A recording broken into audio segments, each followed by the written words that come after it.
Damn.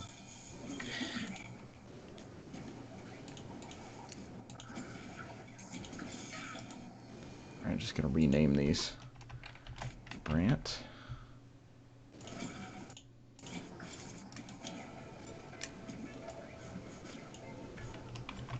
Cesar.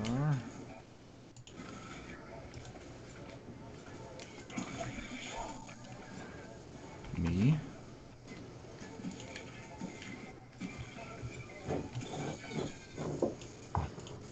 Bow, bow, bow, bow.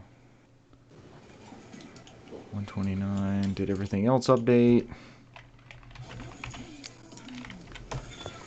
Do we need to add anything? News-wise? Yeah. Not that I know of. Great job for adding that, sir. Where'd he go? That shit copied. Perfect. Alright, we're good.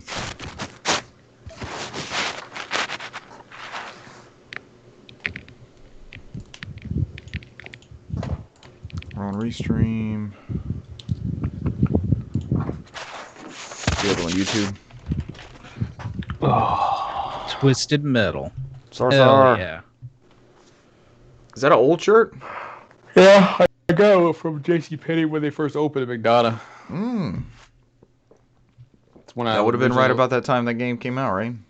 Yeah, I think that's when I originally lost all that weight and I had to buy clothes that fit me at that point. Because this is like the first large. This is the first large I ever bought that actually fits. A large? Yeah, because I was in the triple XL. So.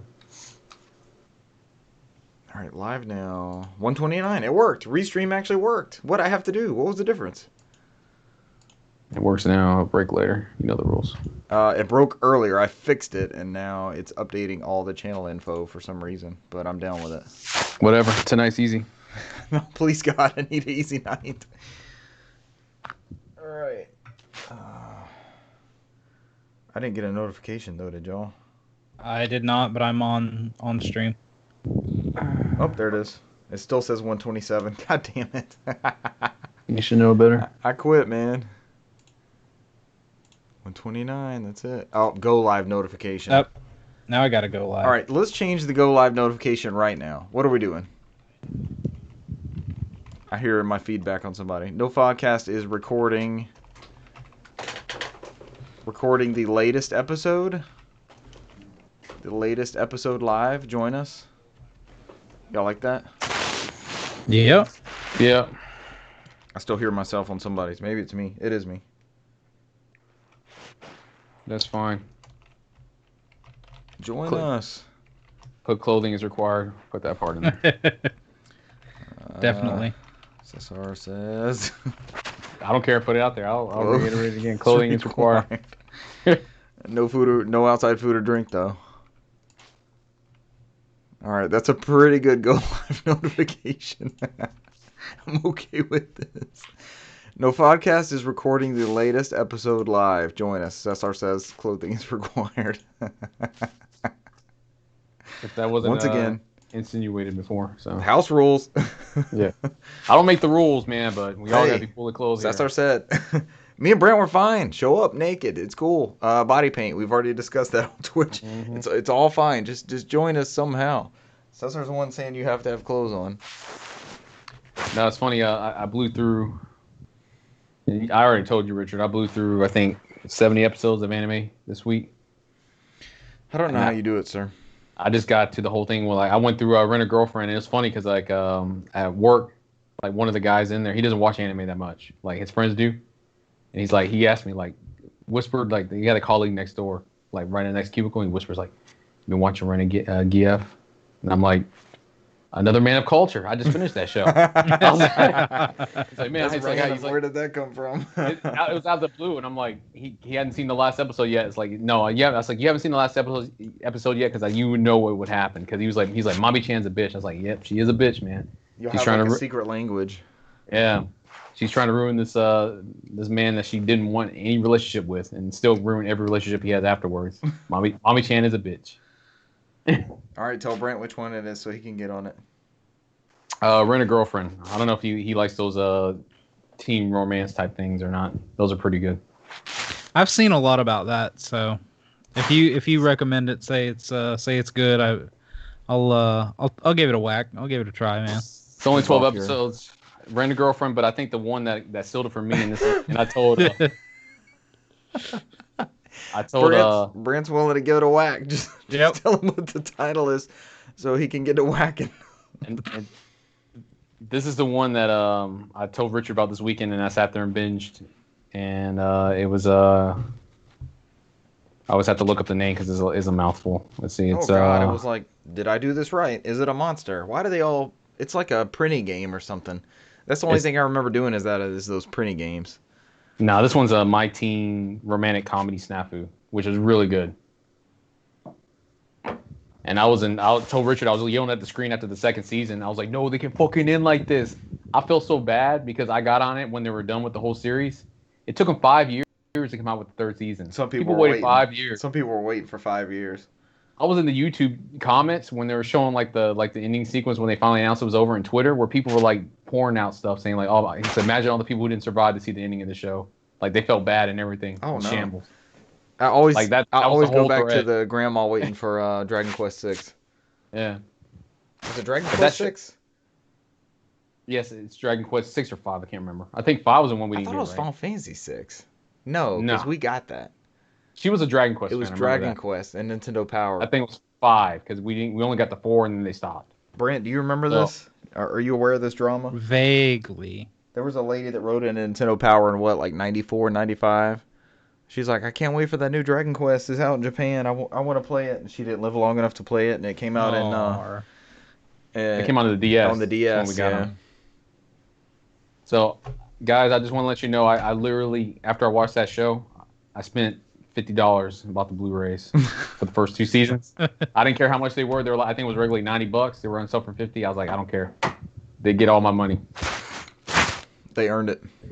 Yep, they earned it. I got to wait for the third season. I'm buying that series, man. That shit was good as hell. I mean, I'm still thinking about it, man. It's still lingering in my head, and it's been a couple of days.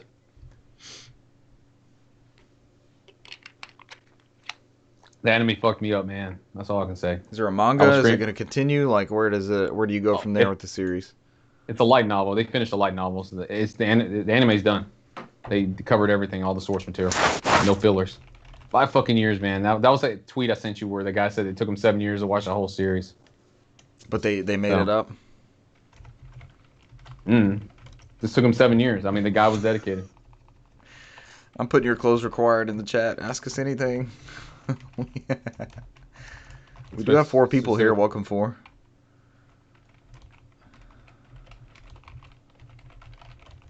I like having that, so I don't have to update that damn going live message to every episode number. That's a good idea.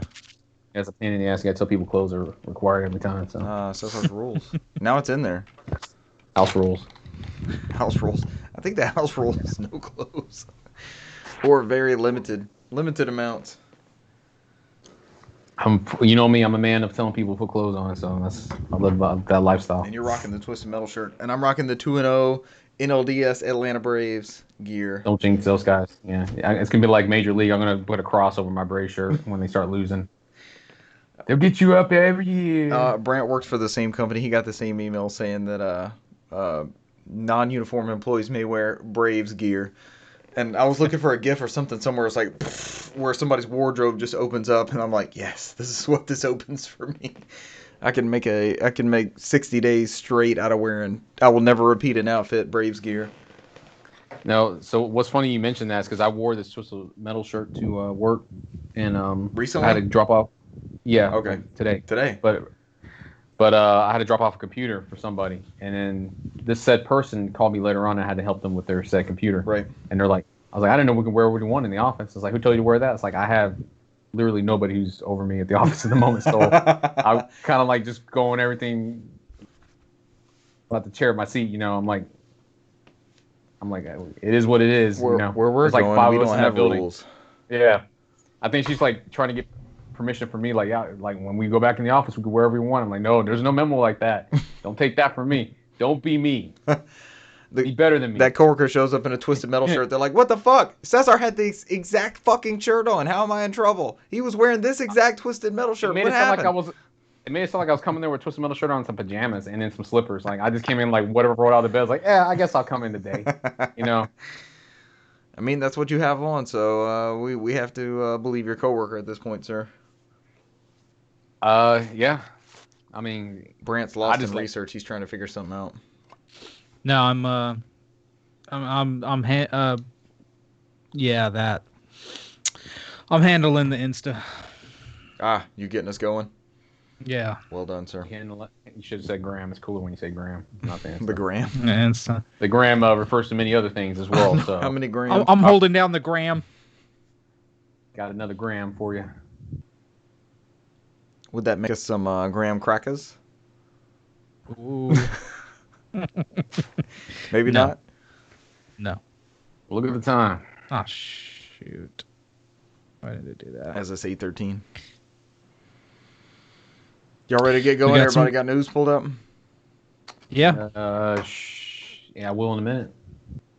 We got some good good content on the gram, as the kids call it. Brent, you posted it, so you're gonna have to brag on it. Yeah, I don't know about this social media stuff like you kids keep telling me about, like the TikToks and the grams and stuff like that. I don't have any of those accounts. We got Cesar and Body Paint on the gram. Oh, on TikTok. Cesar, you're our TikTok admin. That would equate to nothing. I don't know what the hell a TikTok is and what it does, other than it's a sound a clock makes. I just see them on Twitter. I'm like, okay, they found a way to post this here, so I guess that's how I get this content. I got out of the game when they took away Vine. Vine was the thing I enjoyed. Vine's good stuff. And then Twitter bought it and they did away with it. And then somebody in China's like, I'm just going to create the exact same thing, call it TikTok. Oh, before TikTok, it was Musical.ly. Musical.ly? Yeah. Oh my God, we can finally get dark theme in this thing? Jesus Christ, finally. Dark theme in what? TikTok? Google Drive. It just let me know, like, hey, we noticed you like dark theme, so we applied it for you. I'm like, oh God, where you been all my life? I got that in something else, but I don't think it's Google Drive. Look at that. Oh, eBay. eBay did that. I was like, yes. Yeah. Yes. At last. Now I still have news from episode 128. We'll figure that out in a second. Refresh. There we go. Yeah, let's go. Because I renamed the document too. Brent, I know you started filling in the news like Friday or so. Yeah, I believe so. But you can go into the top of it and rename the top of it where it says show notes. Outside Too of legit to quit. Maybe we don't need two places to update update the show notes.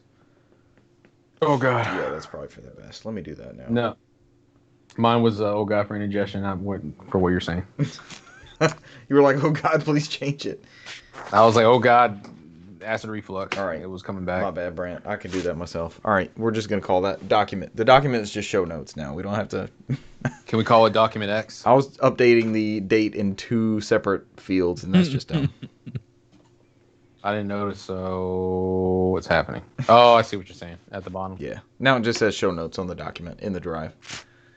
How is the drive looking? Is it full? I think I got a notification the other day saying it's getting there. Brant, it is your turn. This is year 3. It is your turn to pay for storage if you would like to. Just insert my credit card in the machine and go ahead. It's actually, it's if you give me your contactless. credit card number, I will do it for you. my credit card, my social. Blood Did type. we do that on stream? I just need a credit card. I just need your expiration date and the 3 numbers on the back of the card. That's all I need. Awesome. Okay, all those checked out. And the billing address. Yeah, Brant, we just need mother's maiden name. That's it. That's all it's asking for here. That's all. That's it. All right. Nah, I can create new accounts. I don't need to hack in your old stuff. And Brant, is it finally fixed? Like you're not just an editor now? Are you actually like owner contributor? Well, it still says editor, but that problem I was having last week where I couldn't do anything besides look at it and make suggestions. I fixed that, and I might have to do the same damn. Please God, don't make suggestions. Please just leave. I might have to do the same thing with Skype here, because now Skype is not wanting me to share screen or have backgrounds or anything fun. I bet that's just a weird update. So I don't know. before we get started, I gotta ask you, Brent, have you ever seen an anime called Bakemonogatari? Uh-uh.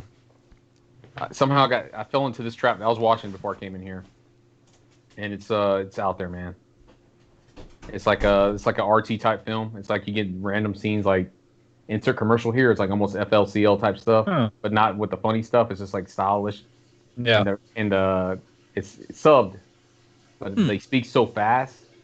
It's hard for me to follow. And like one of the main girl in there, she's got a high IQ, and the other guy's got like a lower IQ, and she's like putting him down with big words, and I'm sitting here like I have to watch the episode twice to get the insults properly.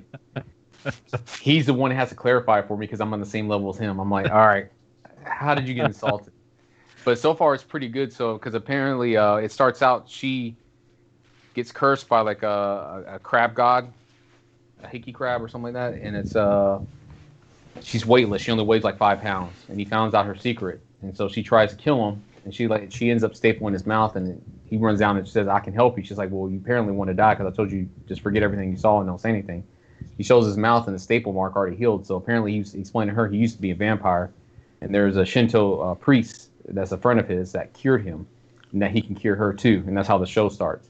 So they bring her to this guy who's like he's like a 30-year-old priest or something like that. He fell out of the Shinto school because his ways are unorthodox, and so he basically helps her get her weight back. And it was something like a crab god who I guess she wanted to forget everything about her mother because as a child she was sickly, and her mother went and joined a cult to find like this doctor to heal her, and they had the surgery that saved her life. But then her mom became obsessed with the cult, and she ends up losing her mom, so she carried all this weight. She wished for all that weight to go away. So this guy took that Very wish. Literally, yeah. She only weighed 5 pounds. She had to carry all this stationary stuff like pencils and knives and stuff like that make her weigh like 100 pounds. That way, when she gets on the weight scale, it doesn't throw people off. But it's pretty good. I'm on the third episode. They're helping this girl that got lost. So, but I've never seen anything like it, man. But it is so fucking hard to follow. I wish it was dubbed, man. I wish it was so dubbed. It's so hard to follow. So I think I got to be fluent to like fully get everything out of it. Nice. Yeah. Just like the gentleman that wished he wouldn't be able to feel pain, and they turned him into a slime. Mm-hmm. So, now did you see that one too? I've started it. Did you see the part when he told him like, "Get rid of my computer. Don't ask questions. Throw away my computer." And then at do you the have on end the of that computer? first, they never go into it. They never go into it. It's like dying and bleeding out there. And the only thing he didn't say like, "Tell my family I love them" or anything. He's like, "Dude, throw away my computer. That's the only thing I ask for you. Just he's like, make sure nobody finds out what's on there. Destroy the hard drive, everything." Yeah. He's like, he's like, go into my apartment, destroy it. Nobody needs to see what's on it. And then like at the very end of the episode, when he's just this little slime, he's thinking about it. He goes, "Man, I really hope he destroyed that hard drive and everything." And it shows the dude like taking the whole computer into the bathroom and just dropping it in the tub. bathtub with water. Yeah. He's like, "This is for you, senpai. Wherever you are." And it's pretty good because you saw the second season got pushed back because of the COVID-19. Yeah. So I think it comes out in January, and then they got a spinoff show coming also. Which one is this? Huh. The time I got reincarnated into a slime. I thought it was Based off, you mentioned that one before. Based off light novels. It's really good. The beginning's kind of slow, but when you get into the middle and such, when you get into the demon lords and stuff like that, it picks up a lot. So. All right, we didn't lose anybody in that. We still have our 3 people. So I'm sorry, everyone. That 3. We had 4. Yeah, we lost somebody. I'll have to message her and tell her to please pull the stream back up. Our loyal fan, the person who is the 4th one. No, this 4th one's probably like, fuck this shit. They're just going on about anime. But like, boring. You don't like this content, or they didn't have clothes on? I'm assuming they don't like anime. We'll go with that. All right, because you'll have the streams up. Oh shit! I think we're hitting that criteria. It's gonna take a while for us to get to drop down. Like the game studio. I did. It's on. So there are. Maybe that's not giving me the accurate number. It says 3. Yeah. So Brent, I'm watching nonstop anime like crazy. I just went through I do this. I go through spurts sometimes. Like I didn't do anything for a couple weeks, and then I just that's all I did all this weekend. Nice. 12-episode seasons, and I'm just like, 12-episode seasons? yeah, they're not long. It's lengthy. I'm watching Black Clover. That's 150 episodes. I'm only on like to episode 90. I'm not even halfway. I think I might just pass halfway. I'm going to say, yeah, 12 episode seasons is 6 nothing. hours. Yeah, that's 6 hours. That's really nothing in anime. I've been watching. When you start getting into when you start getting into stuff like Naruto and fuck Naruto. Dear God, we talked about it several times, but One Piece, Jesus. No, I do my long series on the exercise bike, and then Cesar, is the Final Fantasy 16 person watching Are they watching all of One Piece? Did they keep their promise? I gotta go find out. I'm assuming they are. I mean, because everybody's on that ass on when they happen. So they were keeping up with them. Yeah, anime's a religion, man. You gotta join. I do hit and miss, sir. You know, I don't have much time for things I want to do. Hey, can't complain. I understand. It comes and goes. You get them in spurts, and when you do get them in spurts, you play what you do, or you do what you can. That's it. Y'all ready to rock and roll? Yep. Let's do it. All right, let's get it going on Skype.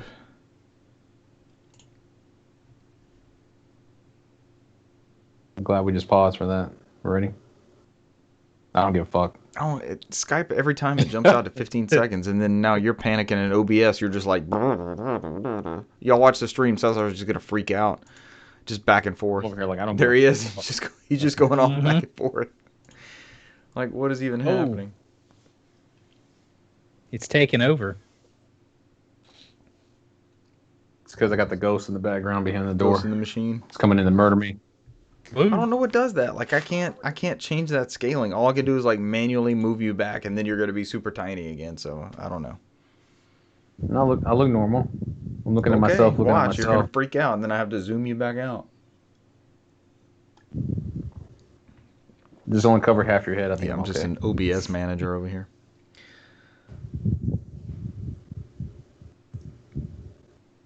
Ladies and gentlemen, welcome to episode 129 of the NOFODcast. We are No Outside Food or Drink, the Southeast premier video game podcast, Southeast Georgia, Atlanta specific region. That is our number one market. That is where we dominate. The airwaves, the video waves, sound waves, sound cloud waves, everywhere. It's just pretty much everywhere that we... That's so much. We're just tearing it up. I don't know what happened. If they can't figure it out based off your shirt, I think we got problems. I gotta lean back. It wasn't in view. I gotta lean back.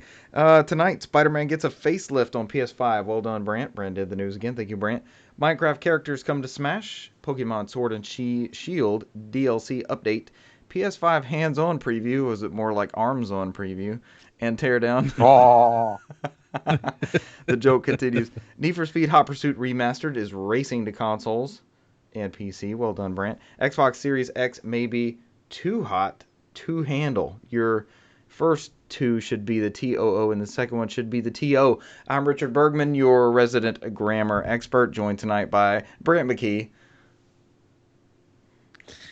Having problems with technology as always. I see the struggle over there, man. We made it. We're live. We're recording. This should be the troubleshooting podcast. It should be, but that's what we do for a living. And now you're frozen, so we don't even know what to do with you. And now you're tiny. Oh, awesome. And Cesar Concepcion II, CMC2 himself. Welcome, sir.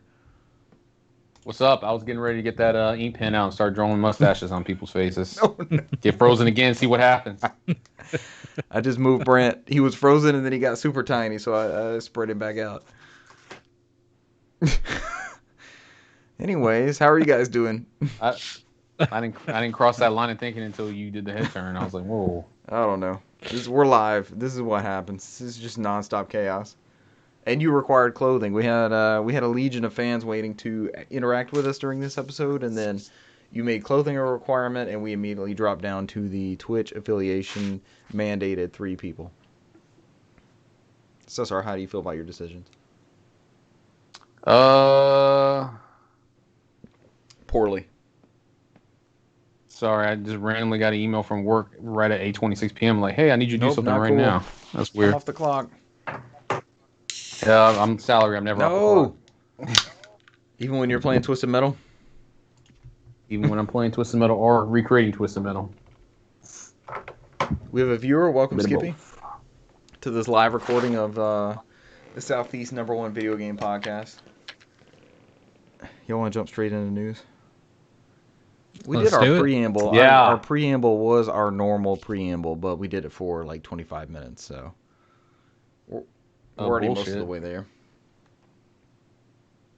Spider-Man gets a facelift on PS5, so there's been a lot of drama behind this left and right. The Verge reports that he sure does look like Tom Holland now. So this, of course, refers to the, I guess, the PS5 version of Spider-Man, which is called Spider-Man Remastered. Digital only. Remastered. I dropped the ball. Should have added that. Yep, I never forget. Every time I hear remasters, like in my head, I'm like the Manchurian Candidate. I'm like remastered. You just recite it? I don't even think about it. I just say it. I didn't even think about it. It just came out. I'm like remastered. Oh, man. All right, I got distracted too. Wow. Okay. What is up with the Spider-Man face change? Apparently, they wanted the character in the game to look more like the voice actor that they already had. His name is Yuri Lowenthal. But in doing so, they made Spider-Man look much younger, which I think is counterproductive to the game. I think you guys have both played the game. I have not. And also strikingly much more like Tom Holland than the original character looked. What do you guys think? Me and Cesar vaguely talked about this just a little bit after last week's podcast, because I think it kind of came up a little bit before we came on. And I don't think either of us care too much. It is a little bit of an odd move for Sony to put that much time and money into a game and have somebody's face represent the entire game, have it across all these promos and everything, and then move it to a new console, remaster, and completely change the face. And like what you were saying, a lot of people bring up the difference of the look as far as age-wise, because the Spider-Man we're dealing with in this game is college age. He's helping his aunt with the community center, and definitely this new face looks a good bit younger than what we're used to, what would kind of match this older Spider-Man. So that's really the bulk of the controversy, is that, oh, he looks so young. He look, For video listeners, there's the new and the old, courtesy of Nibble on Twitter. And Brant, you took over the screen. Awesome. Thank you, OBS. Oh, cool. You did that right now. Of course, right when you try and share the image. Then you've taken over the screen somehow. And for reference, they also include a gigantic picture of Tom Holland, which I'm not sure that was needed in the article. So there's a giant portrait of Tom Holland. And then below that is Yuri Lowenthal, who looks decidedly older, and with a good-looking microphone. Let's all rate his microphone. He must also be a podcaster as well. Exactly. Noted voice actor. So there's been some drama about this back and forth. I don't really care. Do you guys care? You both played Spider-Man.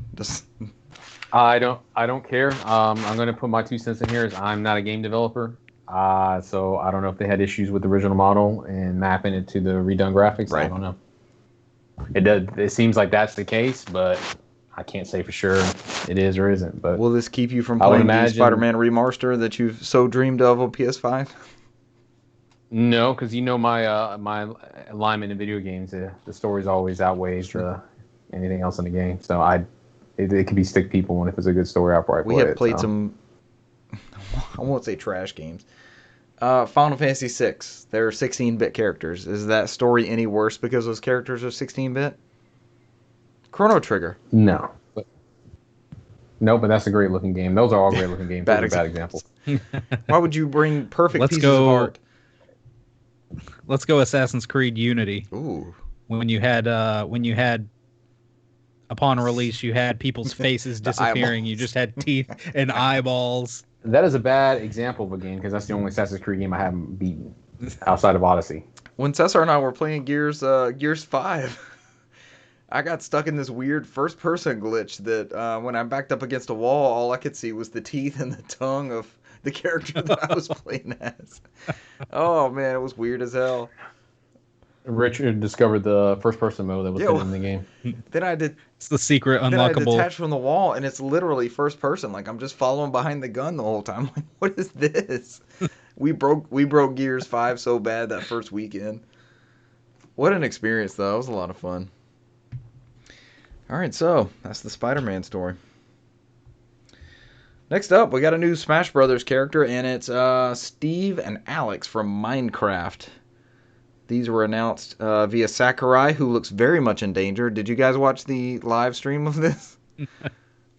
A little bit. I think he did all this with a gun to his head. He looks like he's pleading for help because as he's giving his speech, he's glancing, not like he's looking at a teleprompter, but he's glancing to the side like, am I saying the right thing? You know, is this what you guys wanted? It was a very disturbing live feed if you watched him. Sakurai, of course, is the developer of Super Smash Bros. Ultimate for Switch. Steve and Alex are coming October 13th. Wow, it's pretty soon. Mm-hmm. The story comes from The Verge, but that was a public video, and it looks like Kirby is also going to have the Minecraft art style if he swallows Steve or Alex, which is the thing. So I don't understand Minecraft. I kind of glossed over that. I think Cesar's Minecraft knowledge is about as limited as mine is, but I still to this day don't own a version of Minecraft outside of the story mode for Telltale Games. That's the only thing that exists in the Minecraft world for me. And no, I own Dungeons. I take that back. I bought Dungeons. I have it on several systems, but I've just never played a Minecraft. I've seen it played, and it's confusing, and I don't know. I've got Dungeons. I think we talked about waiting to play Dungeons, probably doing a live stream on different consoles. That's what we wanted to do, multiple we never got systems. To it. Brant, do you have an experience with Minecraft? I do. This is a game that I've played a fair amount of a while ago. Then you look at his time clock, 75 hours. I'm like, God damn, Brent, that's not a fair amount. That's a lot of amount. Cesar, you misread that. That was 750 hours. There's a zero there at the end. I tried to round. Brent, you played a shit ton of Minecraft. Dear God, 750 hours. I think the last time I played was sometime early last year with my son, trying to play together with him. Oh yeah, throw him under the train. Don't force me. I was forced like Sakurai. Look in his eyes. That was me. I was forced. Yeah. You keep bringing him in the room. We're playing Minecraft. Get your ass in here. No, but honestly, playing with him, I had to ask him so many things because I played it not too long after it, and it was basic bare bones Minecraft, and they've added so much, done so much. I was like, what is this? What is this in the crafting menu? What's over like what is all this stuff? And he's having to explain all this to me. It is interesting all of the work that they had to do, and Sakurai seems a little split on this decision. This is something he said was solely Nintendo. They came to him. Yeah. And basically he said that it was very kind of pompous of them, basically directly telling him, you can put Steve in Smash, couldn't you? Just very flippantly, just very presumptive. And he's like, that's when he started looking scared. Sure. So, but they said it was 5 years in the making, I believe. Yes, this whole deal has been going on for a very long time. But he said that they had to work every single stage because the Steve, Alex, all the new skins, different characters of Steve will be able to mine on all the different stages for different materials, to change their weapons depending on what resources they find on the stage, and they'll be able to build up blocks on the stage, which is interesting. So they did put a lot of work and a lot of thought into putting these characters in into Smash. Along with that, they also have new Mii costumes. There's like a Mii fighter costume that's Bomberman. They put Travis Touchdown as a Mii sword fighter costume. So dashing any hope that we actually get Travis Touchdown as an actual character. Yeah. How is Bomberman not a legit character? I don't know. That one kills me. Why is it? I don't understand the skin versus actual character thing. Like, I guess it's just easier to copy those moves and not flesh out the character and give them stages and music, and I get that part, but it's like, I mean, Bomberman? Bomberman is huge. Not Minecraft huge. Brand is right. I mean, they can sit there and fucking modify that game to put damn Minecraft characters in there. You can put pretty much anybody in there now. That's some bullshit. And now that's been cubed up like that? To me, this wasn't. This has been one of those weird character releases, because the last few character releases for Smash have been very mixed. This one, Steve was such a big get for Smash. It actually broke Twitter. Yeah. Twitter went down for a little bit. Saw that. Yeah. Because I was not really keeping up with the announcements, like, as they come. When I saw who the character was, I was like, all right, I don't really get this lore. I know it's huge for everybody else. It's just not for me. But I was trying to do other stuff on Twitter, and it was broken completely. Yeah. And Steve, for me, I was like, really? They're adding Steve to Smash? That's kind of weird. And he does not match the aesthetic, no matter what kind of... Because they've changed his look minimally to fit into Smash, but he does not. He still looks like Minecraft Steve, and he stands out among all these other characters. Did you see the image of the like the whole artwork they do with every fighter in it, and it's got him in the front of it, like digging out of the hole or whatever you do in Minecraft? It's like, but I get the Minecraft is huge, and it's still massive. So it's such a big get for Smash Brothers. Yeah, it's such a big get for Smash Brothers. Not everything has to be for us. That's what a lot of gamers have to realize. Like, this is not shit that's all catered to your preference and what you like 100% of the time. It's just not going to happen. Minecraft is a phenomenon. Was there any more? Go ahead. Oh, aside from that, I think I'm looking on here. I don't see it on here, but I believe they announced a few new amiibo coming. Terry Bogard, Banjo. The Banjo amiibo looks pretty nice. Actually, it does look really good. I haven't bought an amiibo in a very long time, but I might buy that Banjo amiibo because it looks so damn good. And Byleth from Fire Emblem is getting their own amiibo as well. We didn't put this in news, but did y'all see the combo SKUs that I think it's Target's doing? It's like Mario Kart and Mario Party for $100, I think. Have you seen that? I did not see that. Yeah. I mean, I know we all have Mario Kart at this point, but it might be beneficial for some listeners. There's some combo SKUs. I think there's one other one. Cesar, have you seen another one? It's just Party and Kart for $100. And it was like Odyssey and something else, right? I thought there was with Odyssey. It's like another Mario thing. Yeah. And Mario Tennis, I think. Mario Tennis and Odyssey. Aces and Odyssey. That sounds right for $100. So it's not bad if you need those two. Which, you know, I went on Twitter recently, and there's like a whole everybody loves Aces now after all the updates. No, it's trash. I hated that game. That's what I thought too. But like, I was in shock. I was sitting here in this thread for 15 minutes. Like, people were like, "This is the greatest game ever made." I'm sitting here like, I had to put the phone down, come back to it. And I was like, it's still there. I haven't played the game, so I don't know. I can't comment on it. But like, everybody's like, "Yeah, don't sleep on this game." I'm sitting here looking. I don't. Why is everybody loving this game? I'm gonna have to try it out. I haven't played it in a while. The last time I played it, it was not fun. That was not a good Mario Tennis game. Hey, Renee's friend put like 200 hours in there, so I asked him, like, what is in that game? He's like, dude, it's good. I'm like, I don't get it. I don't get it. Hey, there's something for everybody, right? I don't know what thread I was in, man, but I had to walk away from that thing and come back. I was like, what's happening? All right, is that all the Smash news, Brant? I believe so. Brant, you've become like our Nintendo updater. And the next article is Shield expansion. The Crown Tundra launches October 22nd. The story comes from The Verge. Brant, would you like to cover this one? Let's do it. So this will be the second in the expansions for Pokemon Sword and Shield. Like Richard said, Crown Tundra is coming October 22nd. Was this its own direct, or what did I miss here? Okay, it was its own thing? This came in its own direct.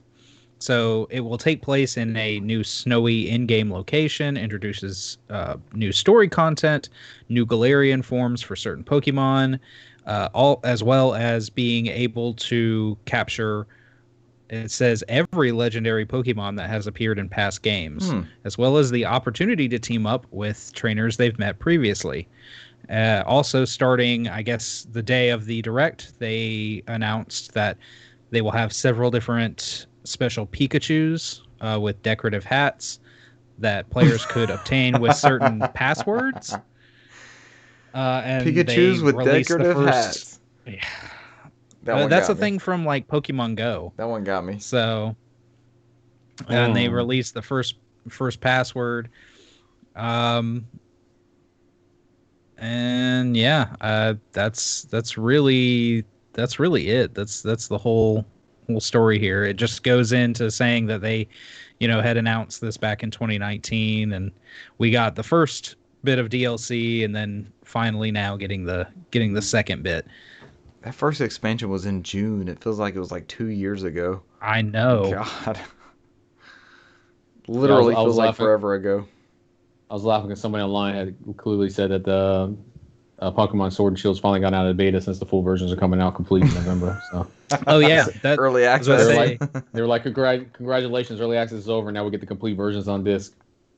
Yeah, that's the other thing that I think it says it somewhere in here that they actually have for sale. They're re-releasing both bundles. Sword and Shield with full DLC bundles on the cart. So you pop the cart in, it's already got the DLC on there. It's not discounted, so it's like $90, I think. Yeah, both of those games are $89.99, I believe, retail. It says those will come out November 6th. Nintendo's finally future-proofing themselves and making D-list copies, D-list proof copies of games. Copies. Complete Pokemon. We do D-list the expansion packs, but don't worry, we got a copy for you. All right, I'm glad I waited though. Well, I mean, it's not out of the norm for Game Freak, because usually this is about the time they'd just go ahead and release a new Pokemon game, and they said that this time they weren't going to do it. Yeah, so it was going to be DLC rather than a complete new version of the game. So they figure, hey, we usually release a different version. Let's re-release it as a full bundle. They want to make that money. Get it in. Is that it for the Pokemon news? It is. I gotta swap headphones. Hold on. These are my most comfortable ones. Are killing me tonight for some reason. Huh. Your ears shrunken.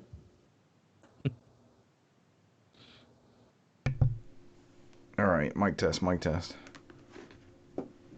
You were heard. I'm muted so I wouldn't be bumping the mic around. My ears are sensitive for some reason. Not a good recording night.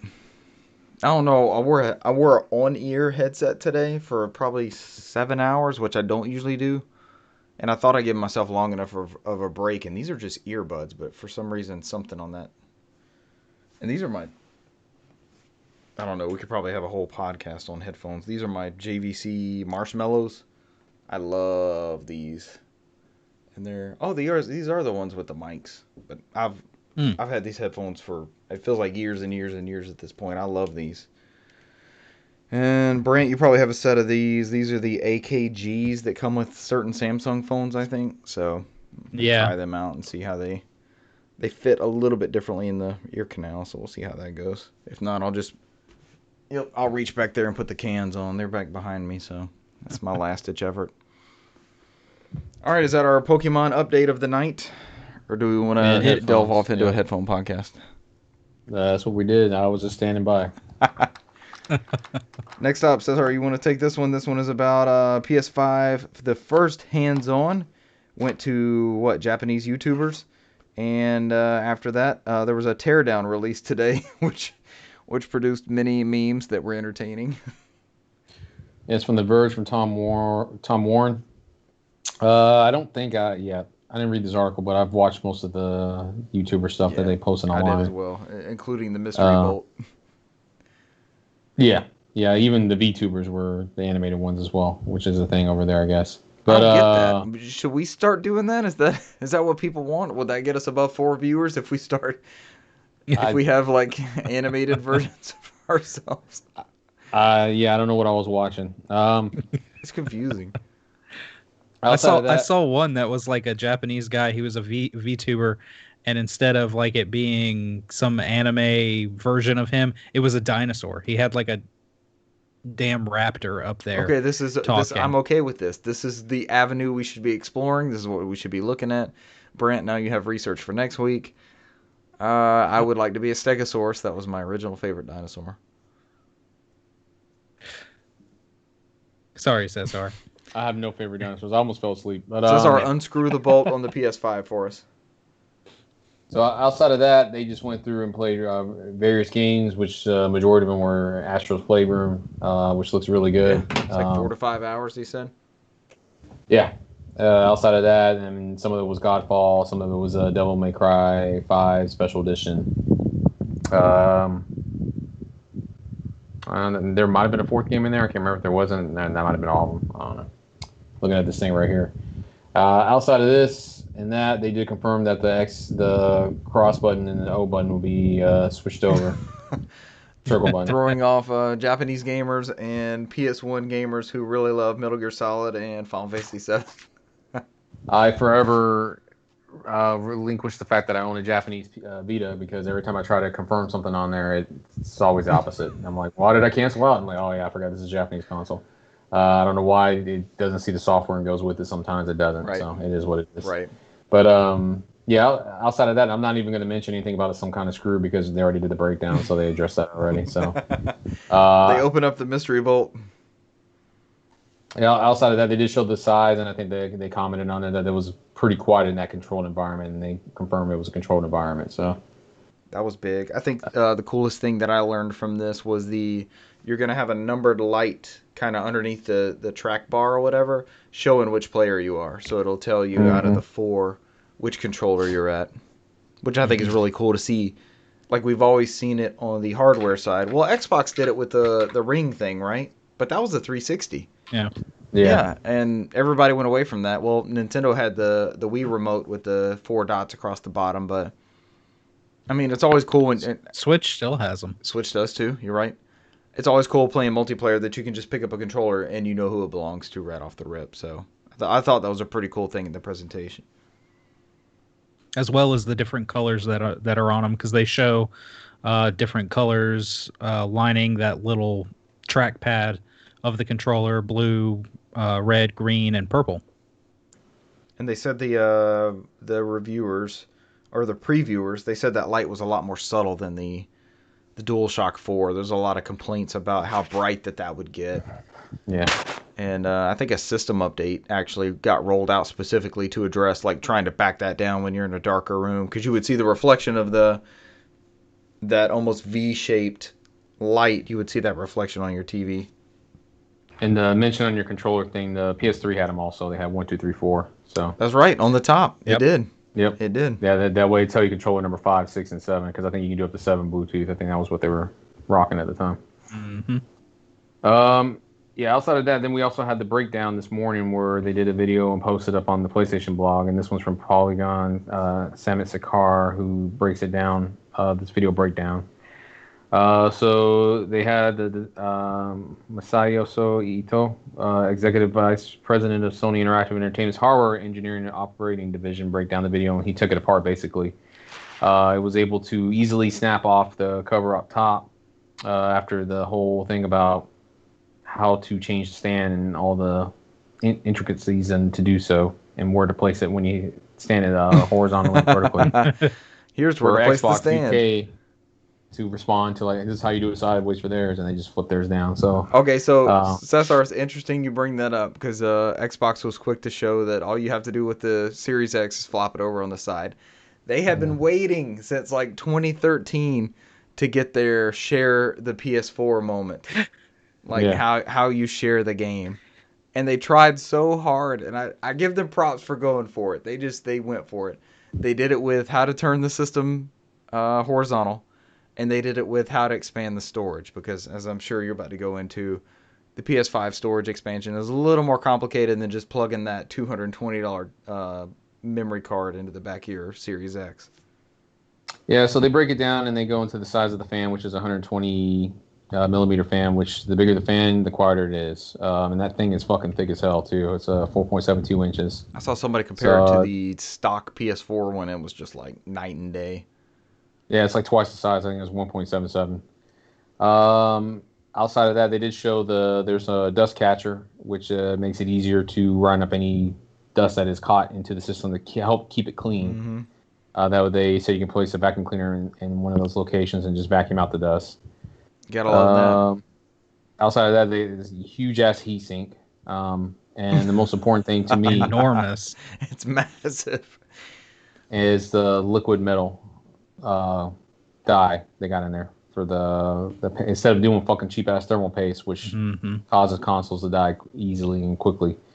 That liquid metal is top notch. Yep. It's So an extra they, like $3 or $4 a console and put those on there, but they Yeah. last a lot longer and it's less likely to cause permanent damage. So and they said they spent several years just developing and tweaking everything for that liquid metal just to be right.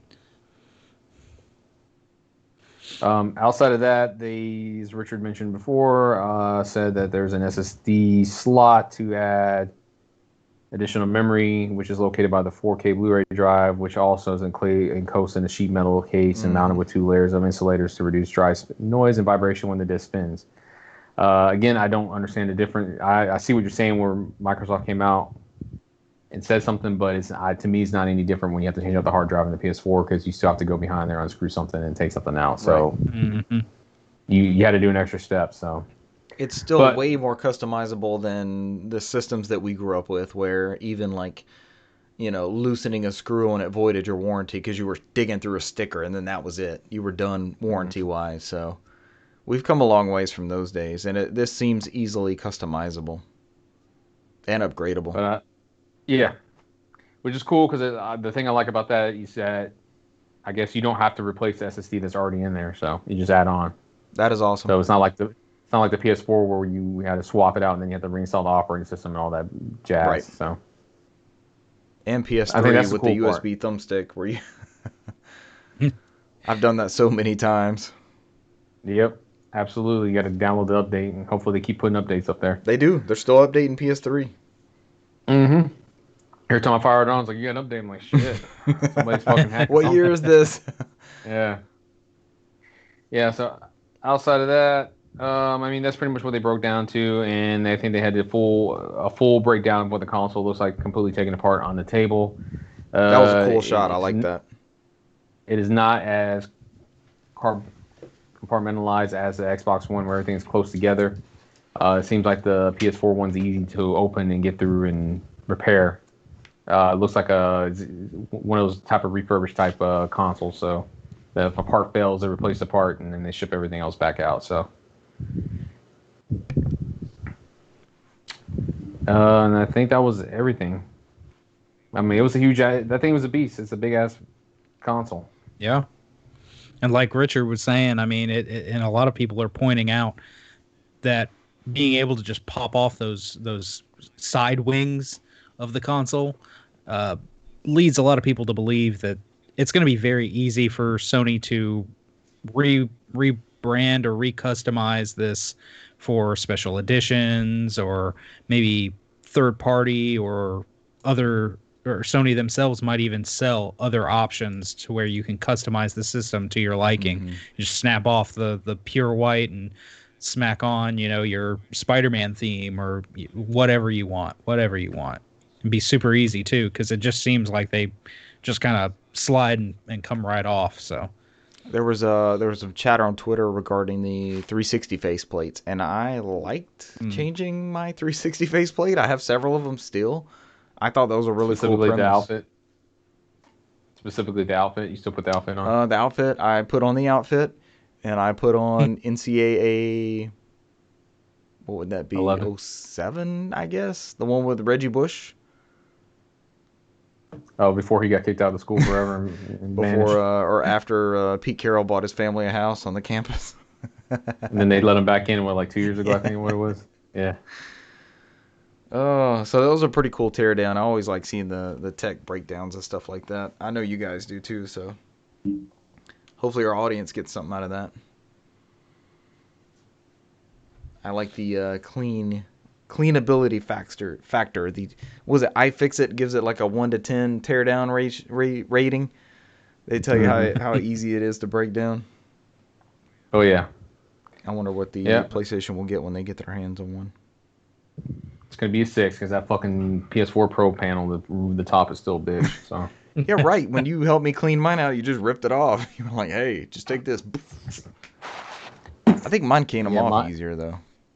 Yeah, whatever reason, I think I've gotten like 3 or 4 Pros, and they're all bitches. They take off. That was. Oh, go ahead. No, go for it. I was just gonna say that was one thing in the video that always just made me kind of like jump and cringe just a little bit every time he'd go and try to shimmy that plastic and then just pop right off. And I'm like, oh, is it supposed to make that noise? Like that when you're taking apart a console or taking apart anything, if it makes that loud pop or snap, you're like, oh, what did I just It's break? never that easy. And then when you hear that, you're listening for the corresponding like, okay, something fucking came off. Where is it gonna ping off of the wall? That's why I say, give me the tiny screws that they put in the sides, and I'm like, that's easier for me. I just unscrew it and just keep track of the screws, and it slides right off. That's it. Instead of ripping and tearing. That's me personally. Yeah.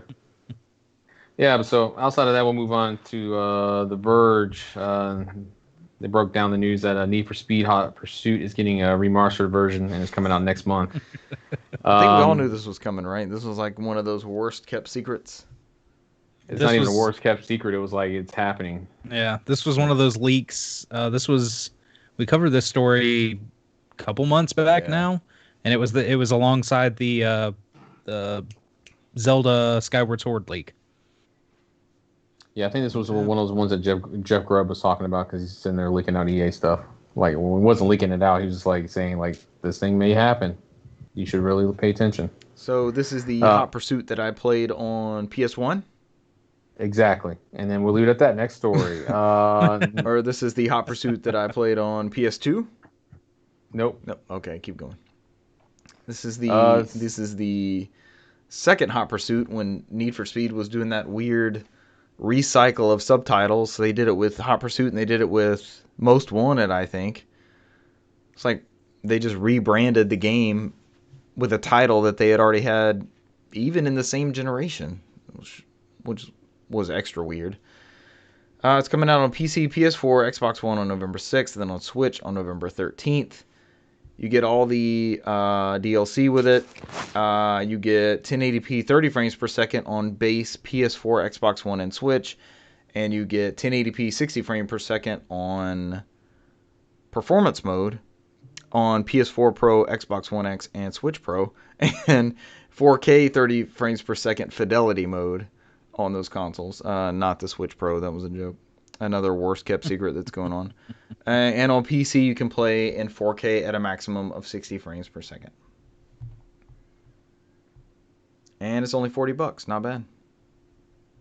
$29 on Steam. And Origin. For all 2 of you Origin users still. And it's still $10 cheaper on Switch than fucking Burnout was. So it is. And this was interesting because alongside of this story, I believe it was I want to say the Mexico eShop it went up, and it's normally it's supposed to go up for pre-order. Yeah. It went straight up for about I think a little over an Oh hour. wow, you could just download And it. there were Hell yeah. and which is interesting because it releases on everything else first and then comes to Switch later. But there were people talking about it via some Reddit posts. Mm-hmm. People are like, "Nah, you're full of shit." And then he started posting videos and pictures of him playing it in handheld mode, Oh, and it looked wow. pretty. Yeah, it looked pretty good. Look good. Yeah. Have y'all played this game? I had given up on Need for Speed at this point, and I think this was kind of considered the last good one, you could say. So, do either one of y'all have experience with this one? I do not. You haven't played I've, the I've, Hot I've Pursuit? heard good things though. I love the first two Hot Pursuits. I've never played the last gen Hot Pursuit. I think I probably threw the disc in the PS3 and downloaded it and probably fired it up for a little bit, and I don't remember playing it. So. Right. So it's not super memorable for us, but it's still cool that it's coming out this generation. EA continues their slow and steady remaster release. After saying they weren't going to do it. I think the last Need for Speed that I actually played was the complete story-based one. I don't think it wasn't any of like the race-based ones. I know mine was Hot Pursuit 2 on PS2. That was the last one that I dove into. And before that, it was Need for Speed Hot Pursuit on the PS1. My brother and I put hundreds of hours in that on one map. We loved one map, and we would just race it over and over and over. The thrill with the Hot Pursuit series for me, and that's why I prefer those out of any of the other ones in the Need for Speed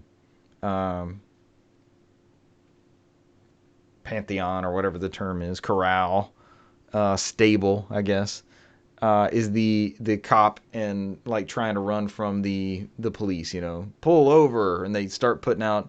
It's an ascending level of you have the spike strip, and then you have like on the PS1 when a Corvette would come after you. So if you knew the Corvette was coming after you, you knew you were in deep shit. And then a helicopter on like the PS2 one, and it just the way they would escalate, it was always so much fun. And that was before, the thrill of cops coming after you on GTA 3 and things like that. But it was always so much fun on that one level on PS1, just running from them and watching them escalate their efforts and try to pull you over and get you off the road. And you're still trying to race other cars at the same time. And it's just, if this one's anything like those, it's going to be a solid title. I've been tempted to pop the PS3 one in just to see what this game is about. I don't think it's backwards compatible on Xbox One. Do y'all remember if the 360 one can be played on Xbox One? I don't remember. I've seen rumors of it online that it was, but I can't confirm. Don't think they added that one, because I think I would have seeked that one out. That seems like one that would come up that I would go after. The run was the last Need for Speed I played. And you liked it? It was good. Just because the story mode. I like the story mode. Let me see. Hot Pursuit backwards compatible. Thank you for reaching out to us on forums. It looks like Need for Speed Hot Pursuit is not available to play backwards compatible on the Xbox One. It's pretty quick. There's a lot of people asking for it, including Lord Chonka 69 _69, who asked 1 year ago, "Is Need for Speed Hot Pursuit backwards compatible?" The first response is, "It's still like people don't know what Google is."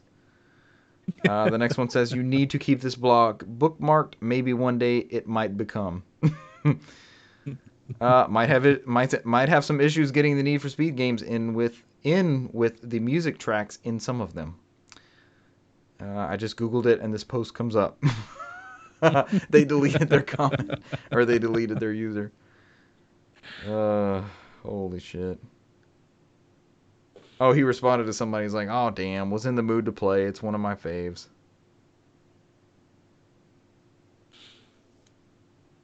And then somebody attacked Phil Spencer over just this game on Twitter. It's pretty funny. Classic. All right, so you have to play that on. That's good because it is technically stuck on last generation, so that is good. That's good that this highly revered. I mean, there's dozens of people in this Reddit post looking for this game, so I'm glad that they're now able to stop attacking Phil Spencer and they're able to play a new $40 purchase on their Xbox One. All right, speaking of Xboxes and hot games, Brant, you want to wrap this one up for us, sir? I can try. So this comes from videogameschronicle.com. Goes over that a bunch of the people that got early hands-on with the Xbox Series X say that it is very quiet, but it actually runs very, very hot.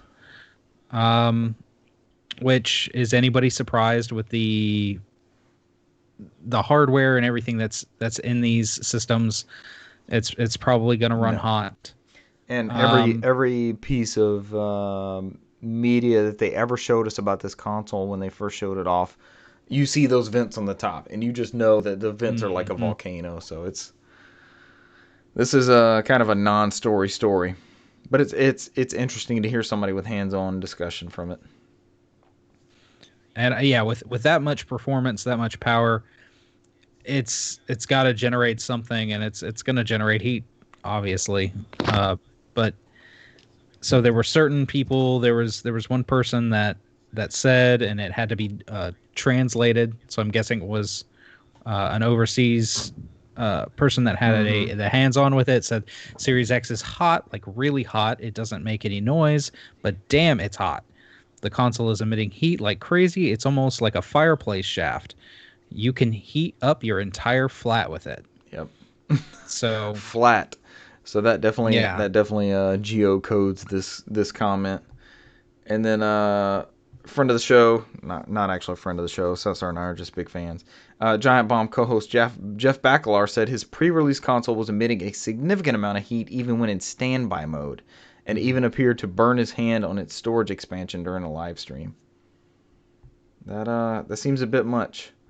Here's what's crazy. This was just plugged in standby mode behind me, and you guys, the entire thing is a little toasty, he said, emphasizing that the console he'd been testing is pre-release hardware. It seems like in the way that a lot of the other consoles were doing stuff while you were not using them, it seems like this thing might be doing something while you're not using it to the point where it needs to exhaust heat. Oh, that's not good. And most people have said that it is very quiet, but for some reason, even just doing this right now, they're only playing backwards compatible games, and it's getting very, very hot. That's what the embargo was for, yeah. And they're playing old ass games. Yeah, it's going to be interesting to see once we get Series X games. Does this thing get hotter? And also, Richard, I'm sure with your years of experience in video game retail, I've got some general retail experience. Some customers aren't always necessarily the most plugged in or in tune with what you should do with a console, right, how you should store a console, and there's probably going to be some people or some parents that buy this for their kid. The kid just shoves it into a tiny little space or into their display or entertainment center, and it's not going to be well ventilated. It's going to get super hot. You might have a kid, like you were saying, the person that said they seemingly burnt themselves on the expansion. There might be some problems down the road if it is exactly that hot, and with the general consumer, user error is a big part of console release, especially with this big ass thing that like it is, just like the PS5. Yeah, any electronics, it's always most of the time it's all user error that causes a lot of problems. People want to shove stuff in those old 80s style entertainment centers and put them behind glass and make them look pretty and all that, and they output way more heat than a VCR does. And this thing, especially like you were mentioning, there's been some funny images and things like that where people have made fire coming out of the top vents on the Xbox, and it's been entertaining to look at. I wonder how this is going to be when it comes out and it is a demanding game like you're talking about, Brant. When something is really pushing it, how is it going to behave? is running off a disc going to be different than, because I'm sure they're all slapping discs in there. Is this a disc exclusive issue that's been popping up, or if you get a digital copy of Master Chief Collection, is it gonna run cooler and not not burn people's hands? It's funny you mentioned people putting stuff in entertainment centers and not being quite in the know and things like that. We were visiting family in the Pacific Northwest a year and a half ago, and I see in my cousin's entertainment center, and it's tight, man. There's no room on either side. He has a launch PS3. He has a 60 gig PS3 with no room on either side, and it's just flush, man. He's like, look at it. It fit perfectly. And I'm like, how do you cool it? It has been his home media center. It has been his CD player for his sound system. It has been his Blu-ray player. It has been his DVD player. It has been his PlayStation 1 collection player. It has been his PS3 player for, 14 years? And it has no room to breathe on the sides or back. Maybe, I'm thinking like how I had to baby my launch PS3 and how loud it still got. I would have it on top, in the middle of the room. I would have it on top of a shelf with pure ventilation everywhere, and it would start screaming at me. And his was just whisper quiet, slammed up in this console like he had it. And I was just amazed. Like, I want to correct him, but hey, it got you this far. Keep going with it. So different stuff works for different people, maybe. And he probably hasn't had any problems out of that thing. None. I had my PS3. None. I had my PS3 on an open air shelf, and it yellow lighted 30 minutes into Infamous 2.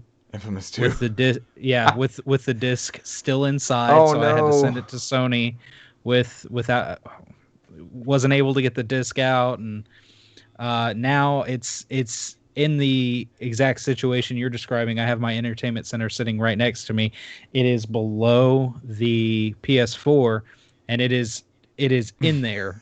It is like wall to wall. Yeah. But anytime I play it, I take it out from there. It is literally just displayed right here. And Put if it in I the want to play refrigerator. it, I'm taking it out and I'm putting it like on the floor, a little elevated, and to where it can get enough air. And I've even got one of those dumb little plug-in USB fans on it that probably is not doing anything, but just for the extra airflow, It's still whatever. alive. Y'all remember the intercoolers? Cesar, did you ever sell any Nyko intercoolers? I had one. I never recommend them because that's like blowing in dust. That's like killing your consoles. Yep. I told that with people when 360 started burning up. That was a big thing, and they pushed us to sell them, and I was like, no, this is not a good thing. Why? Because we tested them. We broke open one and hooked it up and tried it out. It's like, this does not seem like a good idea. Someone gave me an old. It's not the last model of 360, the E, I think, the one that looks like the Xbox One. It was the slim model, the one that kind of went in at a point. They had a flat intercooler fan, like on the top of that, on that fan, that was perfectly placed. Like, you never hear anything about those Xbox Slim models. And somebody had bought this flat thing and like covered the fan for it to dissipate this heat. I'm like, no, what are you doing?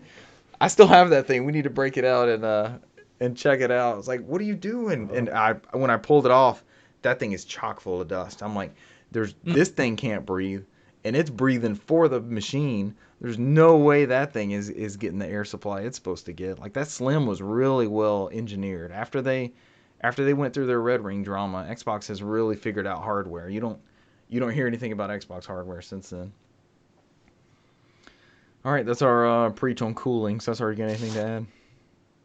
No, those PowerPC chips at that time were pretty bad because those were filling in other devices as well, Right. not just the 360s. They were filling in HP laptops here and there. It was just a bad batch.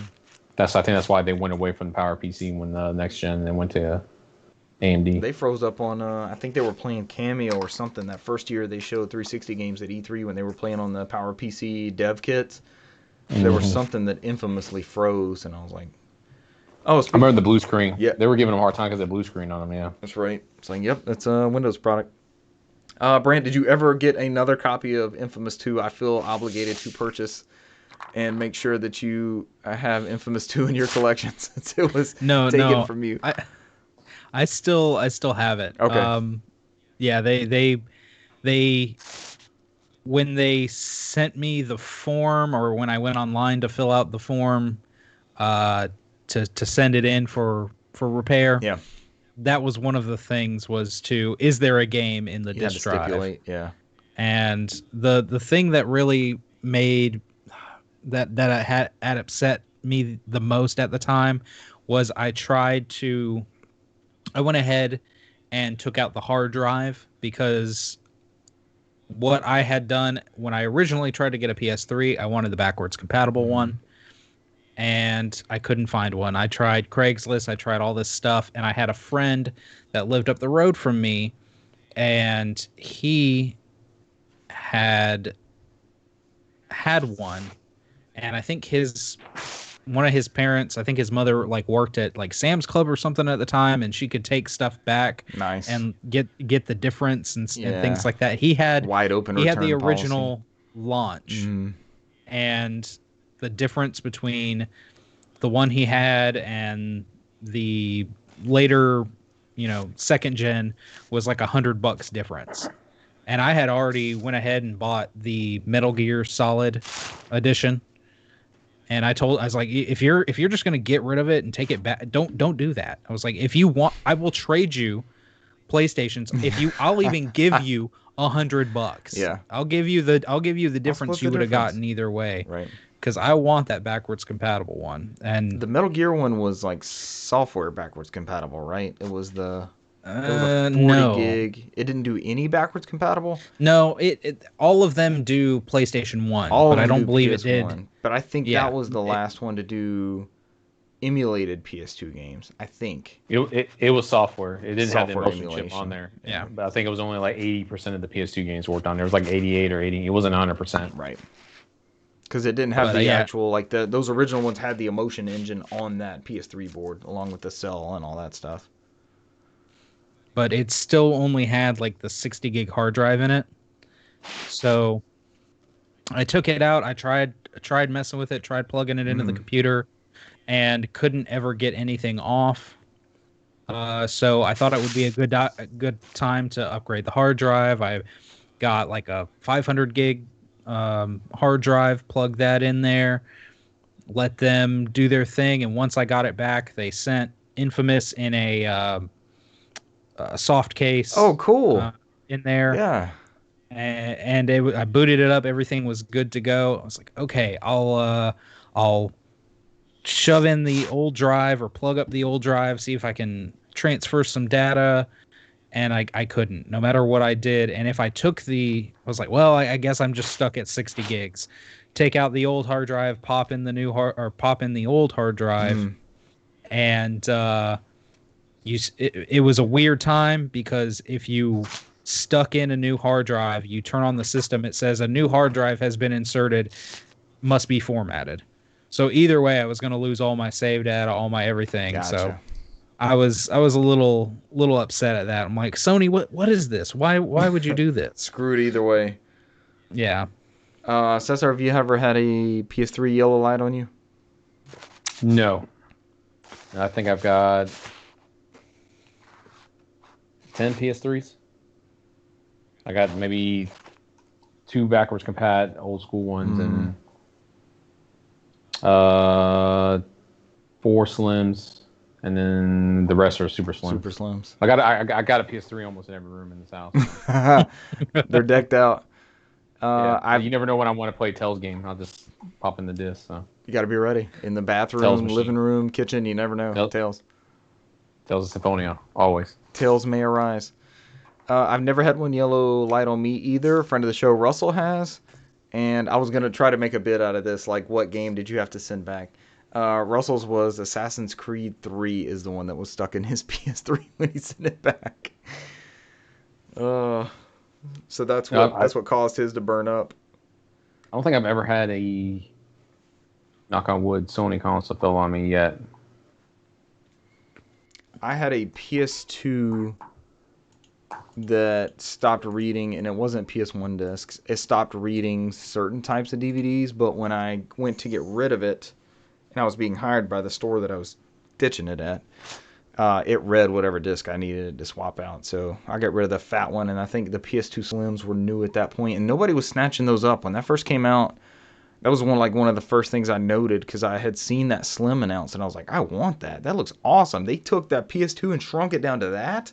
You can carry that over. That's when Russell and I were traveling a lot, and we'd have summers off, and parents are divorced, so you're getting shipped back and forth, and it's like, man, we could throw this in a bag. We can have everything ready to go. We can keep playing, and we're playing a lot of PS1 games. We can keep playing Final Fantasy 9. It's no big deal. We can play Siphon Filter, and it was so cool to have that shrunk down one. And they just had them like.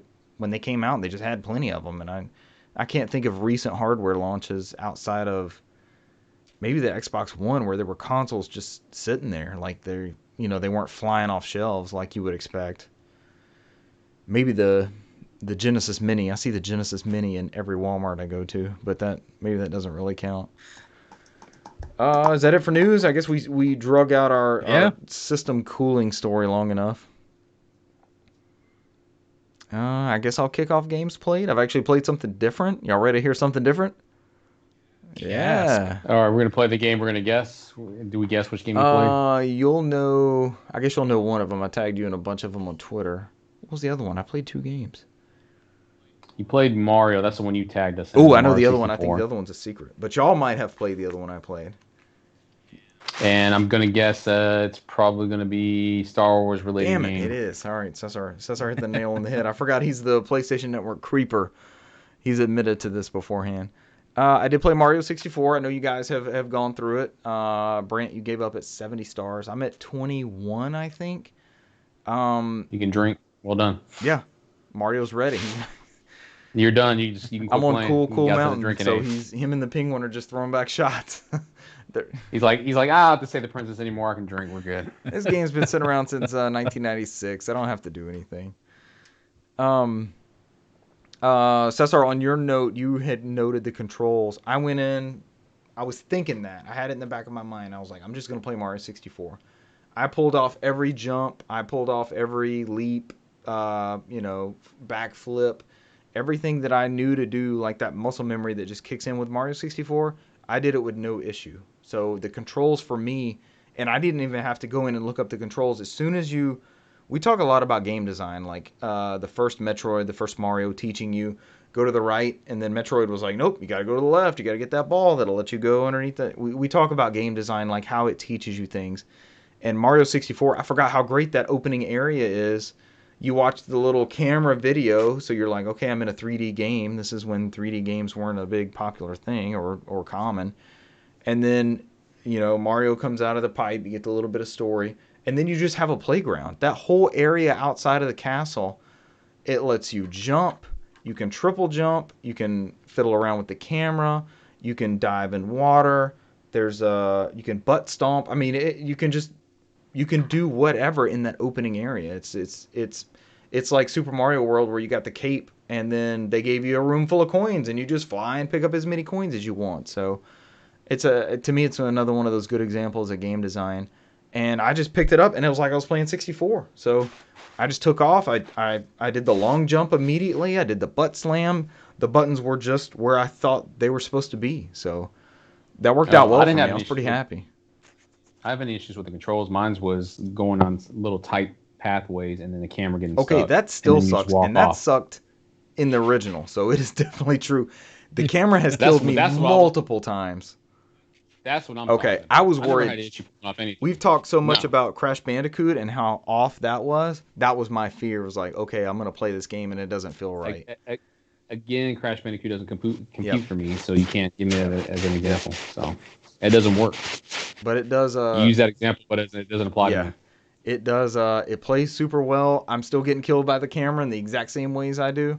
That is not a streamable game because I'm always adjusting the camera, so all you hear is like. I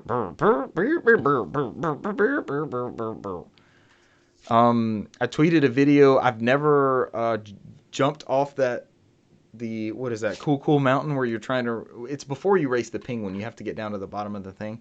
I have never been able to jump off of that slide and land on the bottom and make it through. And I did it purely by accident. I was like, how did this happen? I just accidentally jumped and landed all the way on the bottom. Brand, have you ever done that? Do you know what I'm talking about? Okay. Yeah. I didn't know. I've seen people do it, but I did it purely by accident. I jumped at the wrong time. I was just like, all right, I'm fucked. And then poof, I landed on the bottom thing. I was like, yes, because I had already died 2 or 3 times. I can't do that slide part. I cannot make it. Yeah. And now that I do not like the slide. Now that I have to race the penguin, I cannot do that. I tried doing the jump again. I was able to pull it off. And when you get to the bottom, he says you cheated. He's like, you took a shortcut. No shortcuts allowed. Yeah. Like, no. How do you know? How is this a thing? Yeah, that penguin's a bitch. I hate that penguin. I cannot make... There's one part where, the whole time you're trying to gauge too fast, too slow, too fast, too slow. You're trying to gauge that perfect balance. And the track cuts to the right. I guess it's halfway through the stage. And I can't make it. I either go flying off the outside, or I've gone too slow and it dumps me off the inside of the track. And I'm just like, all right, I don't even know what to do with this. So I haven't cleared Cool Mountain. I cleared Babam Battlefield, and I cleared Womp's Fortress. So I got all those. I need the 100 coins at Womp's Fortress. I didn't get those yet. The 100 coins on Babam Battlefield are a bitch. Somebody was talking about the cameras inverted or backwards. I cannot fly with that wing cap to save my life. Something is off with the wing cap. Like, when I take off with that and I try to circle back and go get those coins behind me, it's a total crapshoot. I'm just like, all right, point at the right direction and fuck around with the thumbstick and see if I can get like 1 or 2. And then, because I was stuck on 89 coins for about 20 minutes trying to get the rest of those 100. And that's the first level. I don't like the 100 coin thing, and outside of like the first 3 or 4 levels, I'm not keen on the red coin. They get to be in some bitch ass places. It's just they're not fun to get. I did get the red coins on the first Bowser. What is it? Bowser in the Dark World, I think. So I did get all 8 red coins on that one. That was a fun challenge. That almost felt like Sunshine, when you're fighting Sunshine and you're almost tired of that, and then you get one of the challenges without FLUDD, and you're like, all right, here we go. This is some good Mario platforming. That felt just getting those red coin challenges and not having to deal with all the extra stuff in that Bowser in the Dark World. That was a lot of fun because I had already beaten him, so I could just focus on the red coins. That's a good ass game. I actually queued up this is the first time I've played it. I listened to the music. I went through the music selection. That's really cool to have that feature in there. I think we talked, the consensus on the internet, take that with a grain of salt, was that this was kind of a bare bones package. But, what we had decided was this is 3 great games. They're playable on a modern platform. They're good versions of this game. That's kind of what we're going for. But the soundtrack's on there, man. It's a full music player. You can queue up the music, and there's a mode for you to close out the screen so you don't have the screen staying on there the whole time. And I just listened to the Mario 64 soundtrack and let it play through there. So that's a pretty cool. And it's got the cover art of the CD where you select which soundtrack to listen to. I know we all love video game music, so that's like an extra bonus having on there. Mm-hmm. I did not play Galaxy or Sunshine, so I'm gonna wait. I'm gonna try to play through 64 and see where I get. It took me forever to get that damn rabbit. I never seem to have issues with the rabbit before. He gave me fits, man. Yeah. What is y'all's trick for tracking him down? Mips, I think his name is. Do y'all have a strategy? Just try and quarter him and dive. Quarter and dive, or punch, like you start punching. Or just watch the dodgeball movies, the 5Ds. Dodge, dip, duck, and dive, and dodge again. That's how you get the rabbit? Yep. 5Ds for capturing the rabbit? Yeah, you got to follow dodgeball. The movie that came out 5 years after that game came out. So I don't even know how I got him. I was just running, and like when I would hear him doing that jumping thing, I would dive in the water, like how Mario does that head first dive. And at some point, I just came up with him, and I was like, all right, this took way too long, but sure. And then he just gives up. Like, when you get the star from him, he doesn't take off running. He's all sad, and you can pick him up, and he's just limp laying there. I'm like... Oh, one thing I wanted to ask y'all, because I haven't looked anything up. Actually, 2 things. Where do you find Metal Mario? I was looking around in the castle, and I never could get to him, because I got to go back to Jolly Roger Bay to get the Metal Mario in the middle. The star in the middle, but you need Metal Mario to get down to the bottom. Metal Mario is in that really weird... Is it the room with the puddle in the bottom? Like the oil slick puddle? Because I thought that's Yes. where it was at, but I was looking around in that room and I couldn't find. Because you go outside the castle to get the thing, right? To get the power up. I'll look it up. You don't have to be a No. strategy guy, It's Brant. it's no, it's in that like metallic-y puddle Yeah, that's like right there where you catch the rabbit. I can't remember the name of the dang stage. Um but there's it's like a door to the side or the something. oh gosh, what's the name of the Loch Ness monster that's down there? Oh, that's the first star The in that the one, in the dinosaur. crazy Yeah. crazy maze cave or something. Yeah. So you want to get up on top of his head when he's right in front of that Okay, one I area didn't get there where yet because there's I know it's there's a a, it's star down against there. Yeah. yeah, it's against the wall, and there's a door, and there's a little piece of land, and then there's like a little tiny wire He'll platform. take you around to it. And if yeah, you have to time it right Yeah. and get up there and jump over there, and then that gives you the little area where you can unlock Metal Gotcha. Mario.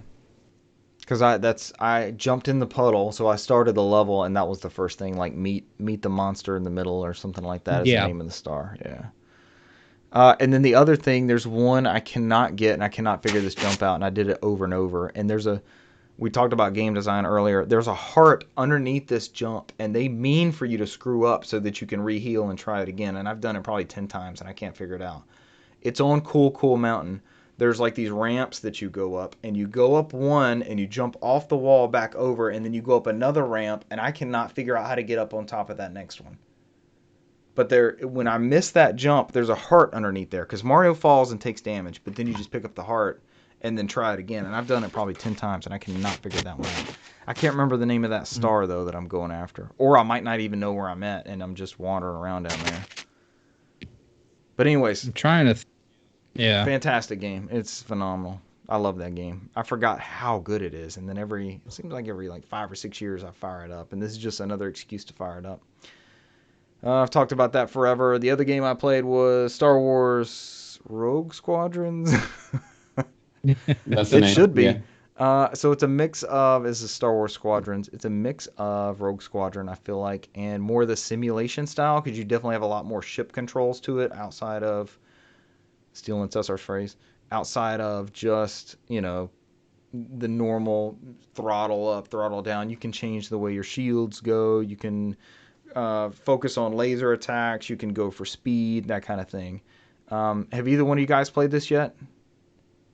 No. Yeah, I've only done the first mission completely. You played all the way through the and that's prologue. where the game. Yeah, where it opens up Yep, the game. that's what I did too. So we've played the exact same amount. The story's pretty good, right, Cesar? Like, I was not expecting. Yeah. It's a Mitch Dyer joint. Yeah, I was like, okay. I mean, it's one-sided. Like, you kind of think it's going to be open based off the menu. Brant, I won't spoil it for you. Are you a Star Wars guy, Brant? Oh, this game's awesome. Play this fucking game. This is the best Star Wars game since, well, last year gave us a good Star Wars game, but if you like the Rogue Squadron type flying ones, this is like it leans more towards the sim side of that Star Wars. Mm-hmm. And I'm glad Cesar has it. I've beat the tutorial. Brand, if you get it for PlayStation, friend of the show Russell has also beaten the tutorial, so we'll have a squadron that we can take a go at it. Yeah, I think that'd be a lot of fun. Because I was playing with Russell. I'm not in on 5. I won't be 5. We need 5. No, I won't be Red 5. I won't be any. Is that of the one that shit. blows up? Is that the red shirt? Blue Yeah, that's the leader. red shirt of Star Wars. Yeah. He's always gonna blow up. So the story goes places I wasn't really expecting. It took a turn and was more entertaining than I thought a prologue mission should be. So I was invested from that standpoint. They got the fake Vader voice. You can always look back at the Indiana Jones games where it's like, okay, you opened auditions for kind of like Harrison Ford, but not exactly Harrison Ford. So it's that contrast. It belongs in a museum. Yep, there we go. Brant's in the game. He's in the game now. But can't be as bad as was that 64 version of Indiana Jones we oh played. The Emperor's Tomb. I love that. Man, I got nostalgia for that game. That game had no business being on the N64, and it ran really well. Did it require? It didn't require the expansion pack, but that was a damn good game for 64. Where was I going with Squadrons? It's Cesar, did you get sick at all moving that ship around? Like when you were, if you suddenly had to bank or, well, banking wasn't bad. It was like trying to track where your next thing was. So Brant, you can track if you have somebody you either have to tail or if you have a ship you have to take out. You focus on them with R2, and that puts a distance for you. L2. Oh, L2, yeah. L- I even did the left finger on L2, and that puts a distance for you. So it'll tell you, 300, 200. It'll tell you as you're getting closer or getting further away. And then you hit X to change between your targets. So if you focused on a TIE fighter, you take that one out, you hit X, it'll move to another one, that kind of thing. Where was I going with this? But anyways, if another like objective or whatever pops up that you're trying to focus on, it could be the whole opposite direction. And I wasn't playing in VR. I could see this being amazing in VR, but I almost felt sick, like rolling back to that other side. The way you'd have to pull back on the throttle because it is very very simulation style. You have to pull back on the throttle so that you can turn around faster, or else it's just this like real slow arc that you have to turn around. Did y'all play Descent back in the day, like on PC or PS1? Oh, like way back in the day. I got that same feeling. So Descent, Brant would like put you in these caves, and it was a full 360 shooter, and you had these full views of like turning, and it was a 3D space for the sake of being a 3D space, and it was easy to tell that story and use those mechanics with a space fighter, and it was easy to get, it was forward and look down, and then you'd be looking at a wall, and it was easy to get turned around and not quite know. And I felt that same feeling with Squadrons of not knowing my orientation, outside of having a blinking thing, 300 clicks that way that I had to all of a sudden, and but it controlled really well. It plays beautifully. So that's why it was like watching a movie, wasn't it? Yeah, and the music's good. Like you said, L2 to the homing on your target, and then I think after that you press X to go into your next target, and then you can just aim at your ship at that general direction. Did you? I didn't get any motion sickness whatsoever. So I was going crazy, like just to avoid fire in some parts of the level. Yeah, I died. Yeah. There's one at the very end of that first prologue. You have to escape from. It's the same thing for me. Yeah, I had to sit there and just do spins until I got there. Because I was like, I don't know what I was doing wrong. I was just trying to fly there, and I got gunned down. And I'm playing on pilot mode. I'm playing on the story mode, and it killed me like 6 times. I'm like, what am I doing wrong? But it forces you to like dodge and barrel roll all the way. Yeah, I barrel rolled all the way over there like a dumbass, but I survived. So I was like, whatever. So Brent, there's no context behind it, but you have to get from point A to point B, and the way they spawn you out of the video that you just watched, like the cutscene, there's a Star Destroyer right behind you at point A, and it is just laying into you. If you're headed to point B, it's just tearing your ass up as you're trying to get there. Yeah. And then it does this crazy explosion. You see your hands flying, all this stuff. And I saw it like 6 times. I'm like, what the fuck am I supposed to do? But you can't just fly. It's teaching you. I guess that's one of the game mechanics, is teaching you cannot just like turn on those burners, even with the X-Wing, and go to that spot. It's going to make you do, like I just started doing like a pattern and changing my pitch a little bit and rolling around some. And I got through that. Yeah, they always, for whatever reason, they want you to half throttle it so it can give you more maneuverability and go through instead of doing a full throttle. So. And then I never changed. Like I'm thinking about it now. I think I probably had like full throttle ability instead of shields. And then you can change lasers, and then you can hit down on the down arrow to like even everything back out, rebalance, like Cesar said. It's good, man. It's surprisingly. Especially for $40, and Walmart had it for $33, Brent, if you want to get on that.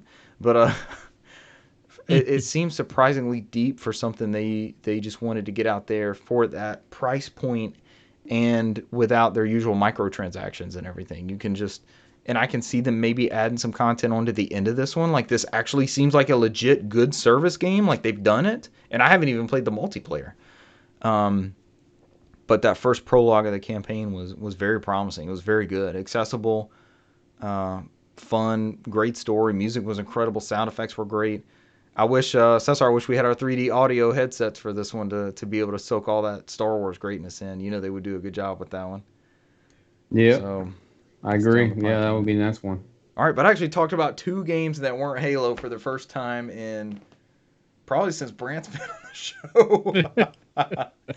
Yeah. Well done. Probably since like 3 or 4 months, and actually legit sat down and blocked everything out, and it's something I'm working on and trying to do more of, and kind of have my space and my time, and just I enjoyed the hell out of both of those, man. Mario 64 is still.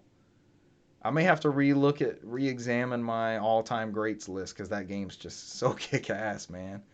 It's so full of character and just random stuff, and it was so deep for such an old, it's an old game now. I played that when my memories of it wasn't big in game space. I think I had a Game Boy, and that's probably around the time my brother got a Game Boy Pocket, so we didn't have a home console.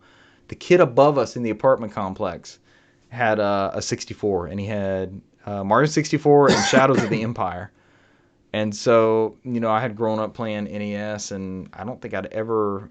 We had a cousin that had a Super Nintendo.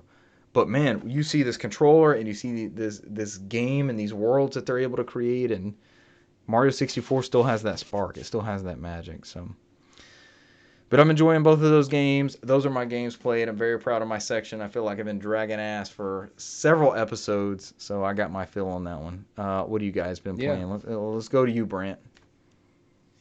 Before we go on, I just wanted to say, because I originally saw Russell started in because there's in the PlayStation 4 at the bottom right, it's like a play history of like all your friends.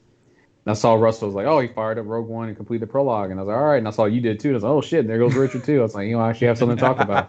So I saw it go down the list of people who playing stuff, because I saw what Brant's game he's going to talk about. I saw him fire that one Creeper, up too. the PSN Creeper.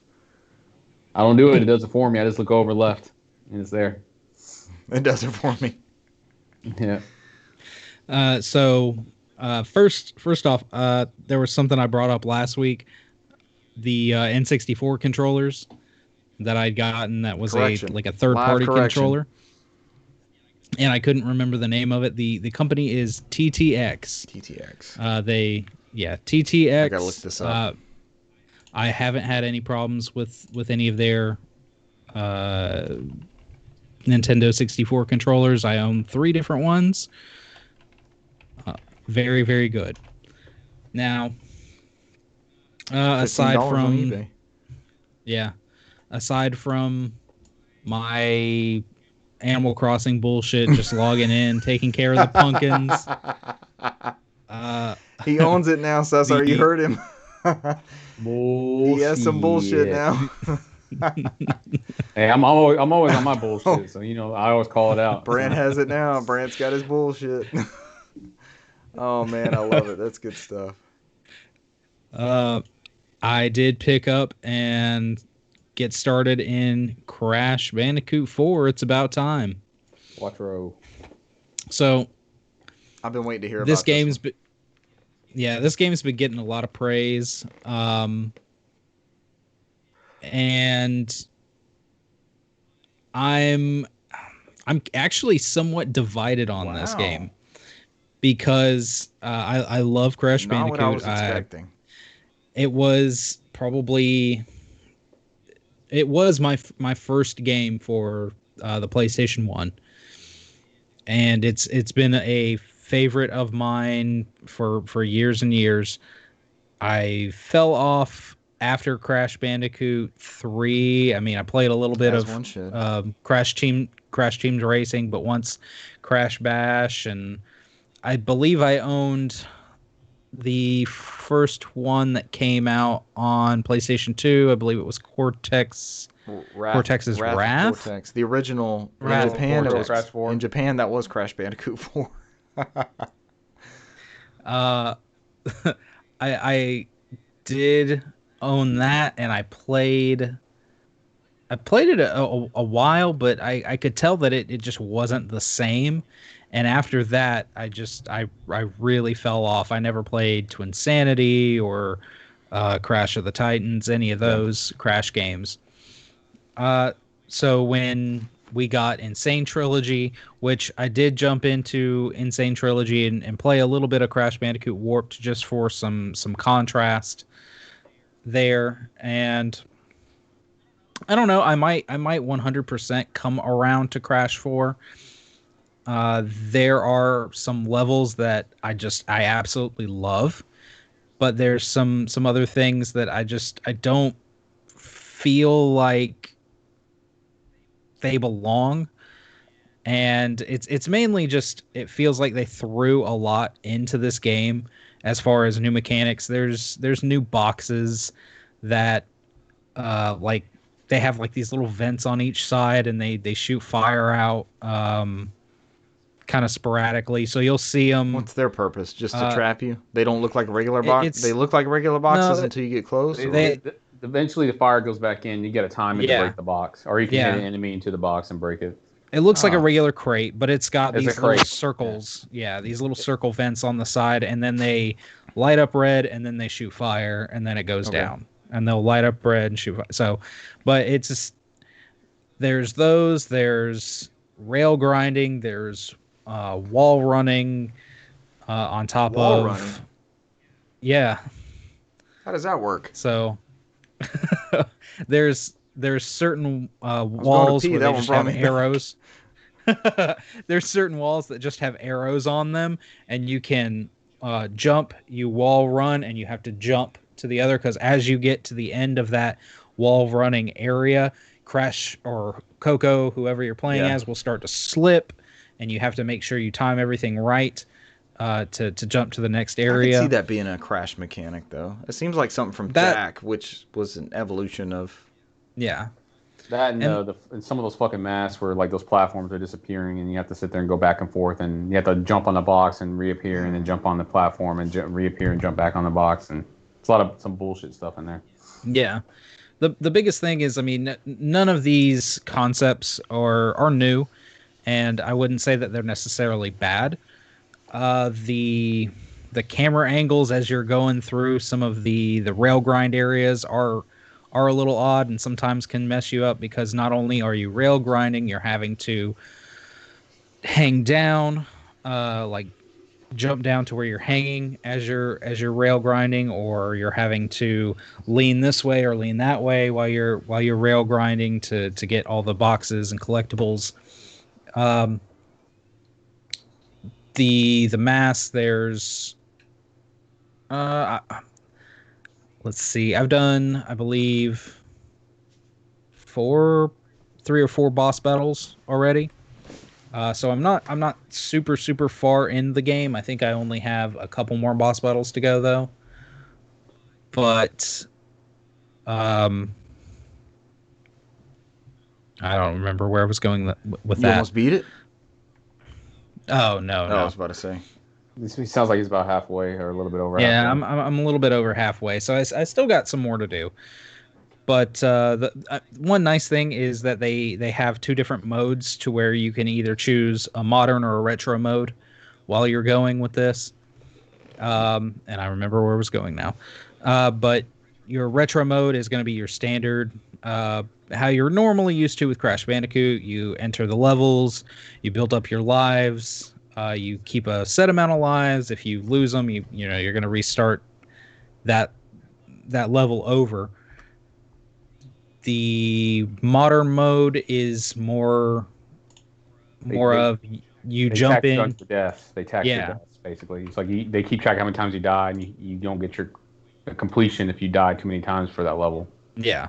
Sorry, Brian, I didn't mean to interrupt that. No, you're good. But the modern mode is you just enter a level. You can die as many times as you want. You're not gonna start off at a checkpoint. You're not gonna get a game over screen, basically. It's my cup of tea.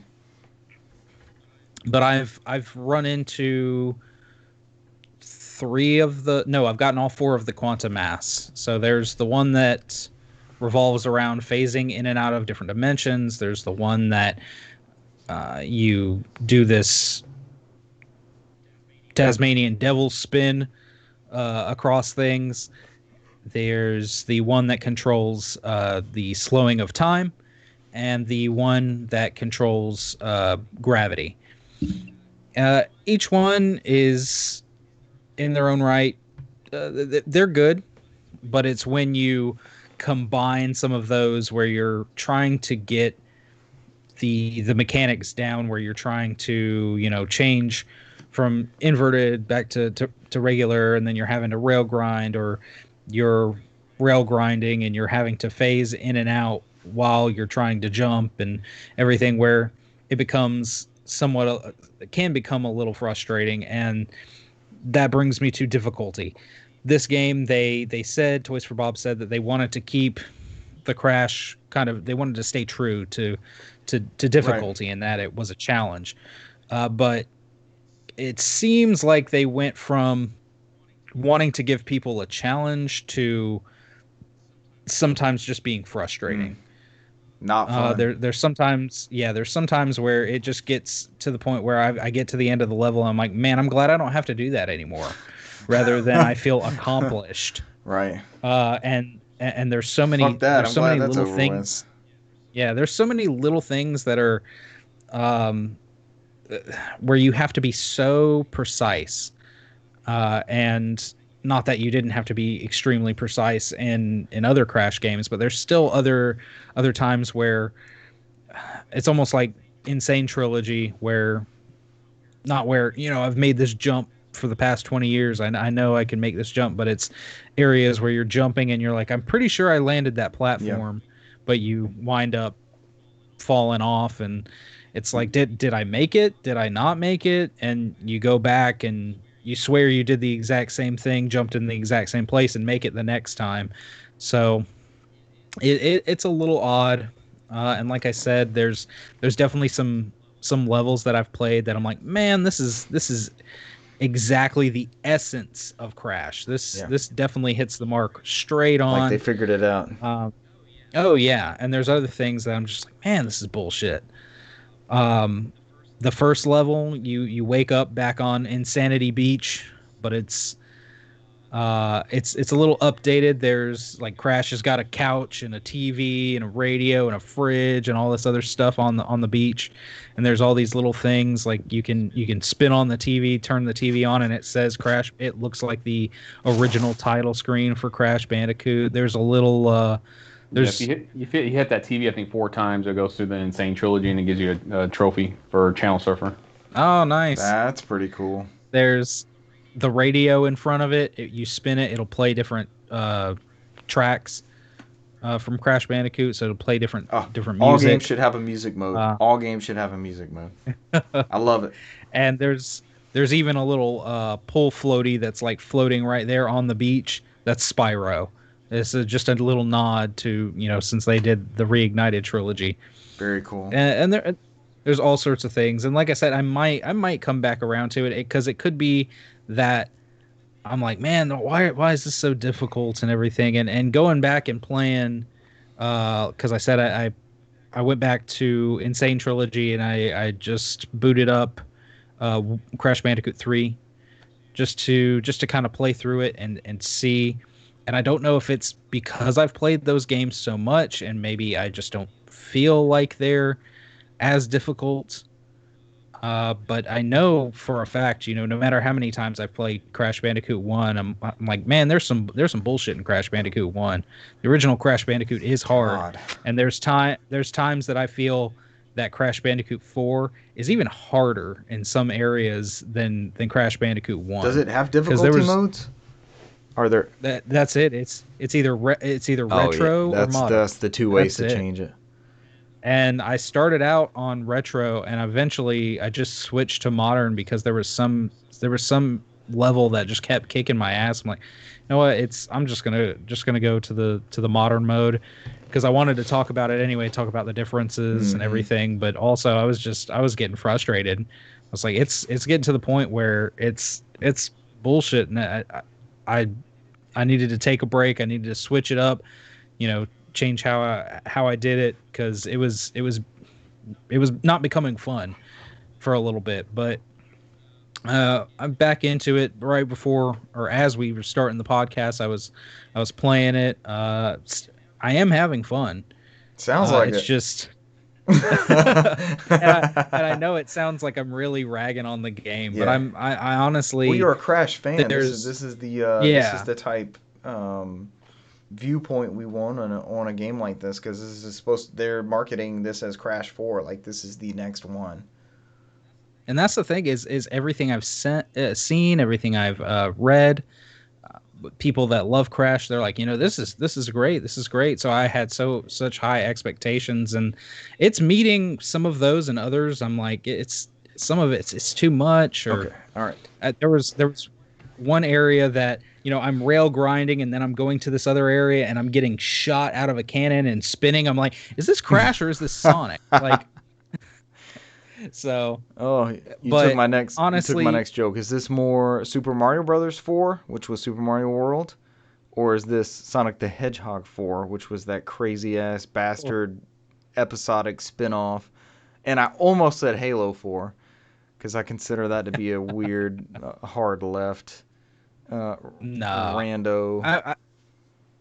I would say that this game is definitely worth playing to anybody that likes Crash Bandicoot, or even if you're just getting back into the Crash games. It's a decent starting point. It is, like I said, it's not for the faint of heart because it is pretty difficult. One more thing I want to talk about that was kind of odd is the different playable characters. It does break things up and kind of gets you some kind of like fresh approach, but to change up something when you're playing as either Crash or Coco, which have a very defined move set, which play the exact same, to go to a Neo Cortex, a Tana, or Dingo Dial, it's very different. It kind of messes up your muscle memory because each one of those characters has their own moveset, has their own abilities. Are you choosing these new characters, or the game forces you into levels with them? When you come up to certain levels, they're introduced, and you are forced to play through that level. There are multiple levels that pop up after you are introduced to the character, and you can go back and do those new specific levels that kind of pop up on the side as those characters. So you don't necessarily have to if you don't want to. If you absolutely love playing as the character, yeah, you can go and do those. But if you're like, man, I didn't like that. That was kind of weird. Sounds good, man. It sounds like. But I haven't played through that Insane trilogy. But I'm just like, oh man, more Crash Bandicoot and the good ones. So let's take Neo Cortex. He has a ray gun that can change enemies into either solid blocks or like these jelly blocks that he can bounce off of, but he can't double jump. So his stuff becomes a little bit more almost like puzzle-esque. So you're having to figure things out a little differently. You're using those blocks as that crutch for not having the double jump. Mm-hmm. And he can dash as well. That's his other abilities. He does this kind of long dash. Do they make you play as him afterwards? Okay, there's the levels to introduce them, but then do you ever have to do that again? If you're just like, the blocks suck, the dash sucks, I don't want to play that, I want to play as Crash, will it let you do that? I mean, if you're trying to 100% the game, no. I mean, you're going to have to go to those specific Neo Cortex levels or Tana levels or Dingo Dial levels and play as those characters if you want the trophies and everything. But honestly, if you're just trying to get through the game, you don't, after playing the initial setup, you don't have to go back. At least so far, it's what I've experienced. It almost makes that transition sound like Skylanders. Remember when you'd go past a door and you wouldn't have like a forest character or whatever required, and you're like, no, back to Toys R Us, you got to get the leaf character so you can open the door. Tana, she can still do the double jump. She can still, or she does like a spin kick, and then she has like a grapple hook. Like and Dingo Dial, like new Master Chief. Dingo Dial, his gun now doesn't blow fire. It's like I would say it's almost like a leaf blower almost, or he can put it in reverse and suck crates up into it to where he can like suck up a big TNT crate and then throw it to get across gaps. He basically jumps and then uses the big gun to hover across gaps. And then he can spin as well. The main thing is in Crash 3, we got like a bazooka. And when you pulled out the bazooka, you could aim it. There was a reticle with all three of these characters. I mean, you're not able. There's no reticle. There's no way to like actually specifically aim the grapple hook, the little blowgun, or Neocortex's gun. I mean, You're just randomly firing. Yeah, you're just trying to put it in the general direction and fire. So sometimes it gets a little odd. I mean, with Tana, if you're near something that can grapple, the prompt for it will pop up over the box or sometimes the enemy. But you again, if you're jumping across something or flying across something, you have to be very quick to be able to press it. And sometimes you're in a spot where you can stand and grapple it, but again, you've got to angle her just right to where it'll pop up. And so it would be nice just to have a reticle. But again, I just want to iterate, I'm not really like trying to rag on the game. I'm not trying to say it's trash or anything. It's a decent trash. game. No, I'm I not thought trying the to game say was trash. Crash. Trash. Crash. No. Trash Bandicoot. Crash. No, it's a good game. The dialogue's fun. The story so far is fun, and it's a little different.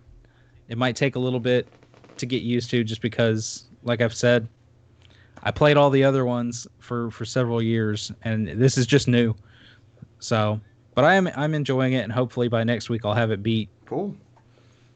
Cesar, I heard you chime in a couple of times. Did you play any of this one? Not as much as he did, but yeah. I think I just got up to the first world. What are your thoughts towards the end of it? I don't play that much of Crash, so I can't. I have nothing to compare it to. It's a good game. Yeah, there's nothing. I mean, I'm more of a Croc guy. We already had that conversation, so. The Gobos. We already discussed the Gobos. We need the crossover. Do we? Yeah, there's nothing to add in there outside of I do find the retro levels interesting. Outside of it's just you bouncing on boxes. Yeah, that's all it is, and trying not to die. Sounds like Crash. I have not tested the inverted mode. I need to go back and do some of that.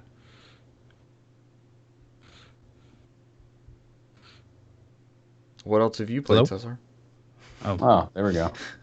Outside of that, not much this week. I think I did play Crash. I did the Star Wars. We already talked about that. The Star Wars. I played more 13. I played that there, Star Wars. I played more 13 Sentinels, but I can't really talk about it because that's the whole point of the game. Outside of fuck that cat, that's all I can say. You play the game, you know what I'm talking about. So he's a piece of shit. You still loving that game? And you were high on it last week. It's pretty fucking good, man. It's still confusing because their timelines are all convoluted and it's all over the fucking place. They discover a way to go through different time periods, and there's like 85 different love triangles because they were in love with different people with different time periods, and then they're in 1995 and they're falling in love with different other people, and it's like throwing everybody else off. It's crazy as hell. But yeah, outside of that, I completed the first tower defense battle area, and I think I locked it up, and it said I have to do more of the visual novel aspects to unlock the second part of the battlefield. So it does lock you in there. You can't just bounce around in 3 different modes. So at some point, it will throw up barriers. It's like you need to do more of this mode before you can access more of it. So it tries to balance it out. But the story is starting to make a lot more sense as you go through it. It's convoluted and it's all over the place, but it works. It's interesting and keeps you engrossed and pulls through. And so it's not one of the terribly difficult visual novels I played where you're going down certain paths and you go down like the rabbit hole and you have to like do a save and go way back, like 4 or 5 hours back, and then start and choose a different story point and figure that part out. Outside of that, the only other thing I've been playing out of those 3, playing some Konosuba on PS4. I'm just gonna throw it in the chat. This is the full name. Nobody else is gonna be able to see it but you guys. But that's what it's called on PS4. That's the full fucking name. I'll put that in the show notes. That'll be one of our hashtags. That's the title right there. It's a visual novel game based off the anime that I love so dearly. From what I can gather in there, it seems like at some point in the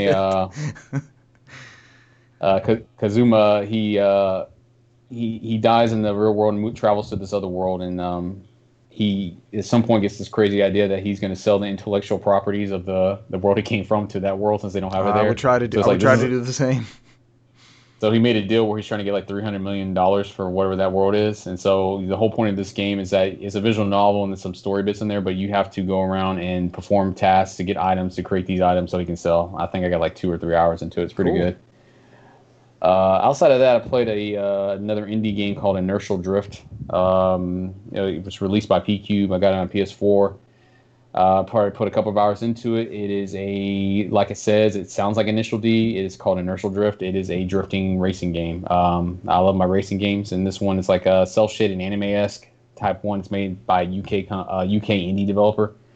The whole point of the game is just drifting. So you're using the L2 and R2 as a brake and gas, and then you're using the analog sticks completely to do different types of drifts. And you have to do different levels of braking, and it works. It works well. It's interesting, and it's kept me engrossed on there.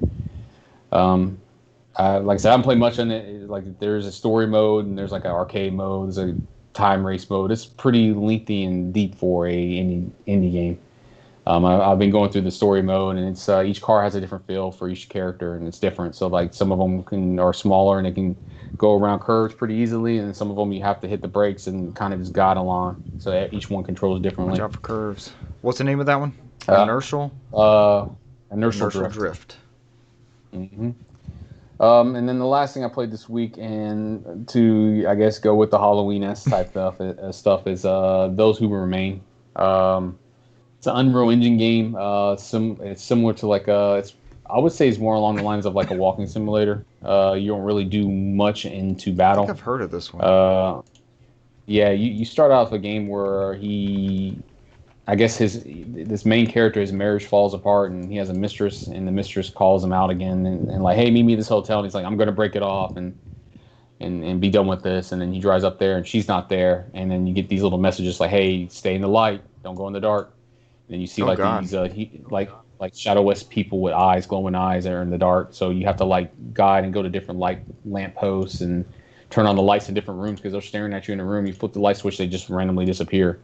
And so you go into different areas where you you have to like solve different puzzles and take you to different weird dimensions. It's like he's going on this weird mind trip. It doesn't really explain much yet. I'm only about halfway through it. But like you'll go to an area like a gas station where there's vines growing over a car, and you have to use the lights on the car to light your way behind the gas station. You go through this door, and it sends you to another dimension where you have to get the can of like pesticide and kill the vines, and then open up the door in that dimension, turn on the lights, and then go back over, and then it lets you proceed in the game. Those Who Remain. There's some aspects of that game on there. Looks beautiful. You're playing this on PS4? Yeah, I think it's on Xbox and PC if I'm not mistaken. And Switch as well.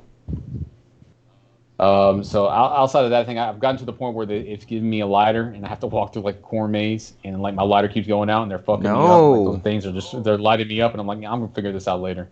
So I mean, I probably put a couple of hours into it. It's not that bad, but I mean, it's interesting, and it's got that Halloween-esque feel. So I decided to go ahead and pick it up. I think it's only like $20. I think $20 physical, or I don't know how much it is digital. It might be a little bit cheaper digital. Those Who Remain. Mm-hmm. Or thosehorrorman.com. That works too. Or main horse. Main horse. Damn, that sounds good. I always talk about playing a scary game in October, and it always just passes me by. I bought Medieval last year for this exact moment. Yeah. Which is coming to PlayStation Now.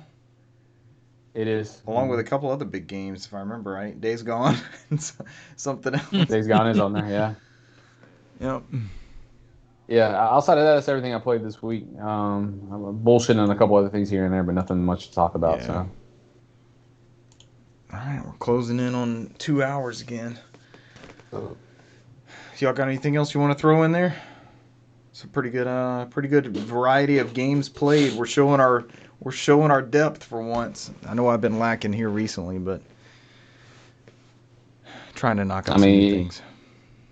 Yeah, the only other one I played is some Oni-chan Bra Origin, but that's just the 360 version ported to the PS4. So I think there was a Wii one of those, wasn't there? Mm-hmm. I think it was like a 360 and a Wii game. I don't think it ever came out on It's PS3. like Bikini Samurai Chicas or something. Mm-hmm. Yeah. She's out there looking for her sister. So I think it's just it's a port of the 361. That's all it is. So That's So again, it's that's good. It's not stuck there. Yep. Yeah. All right. But yeah, I think that's it. Nothing much outside I guess of we'll that. wrap up. Anybody got anything else to add, Brant? Any big proclamations? No, Got sir. nothing? All right. You can find us on not Amazon Music Podcast yet. I'm not sure what happened there. I'm gonna have to look at that form again.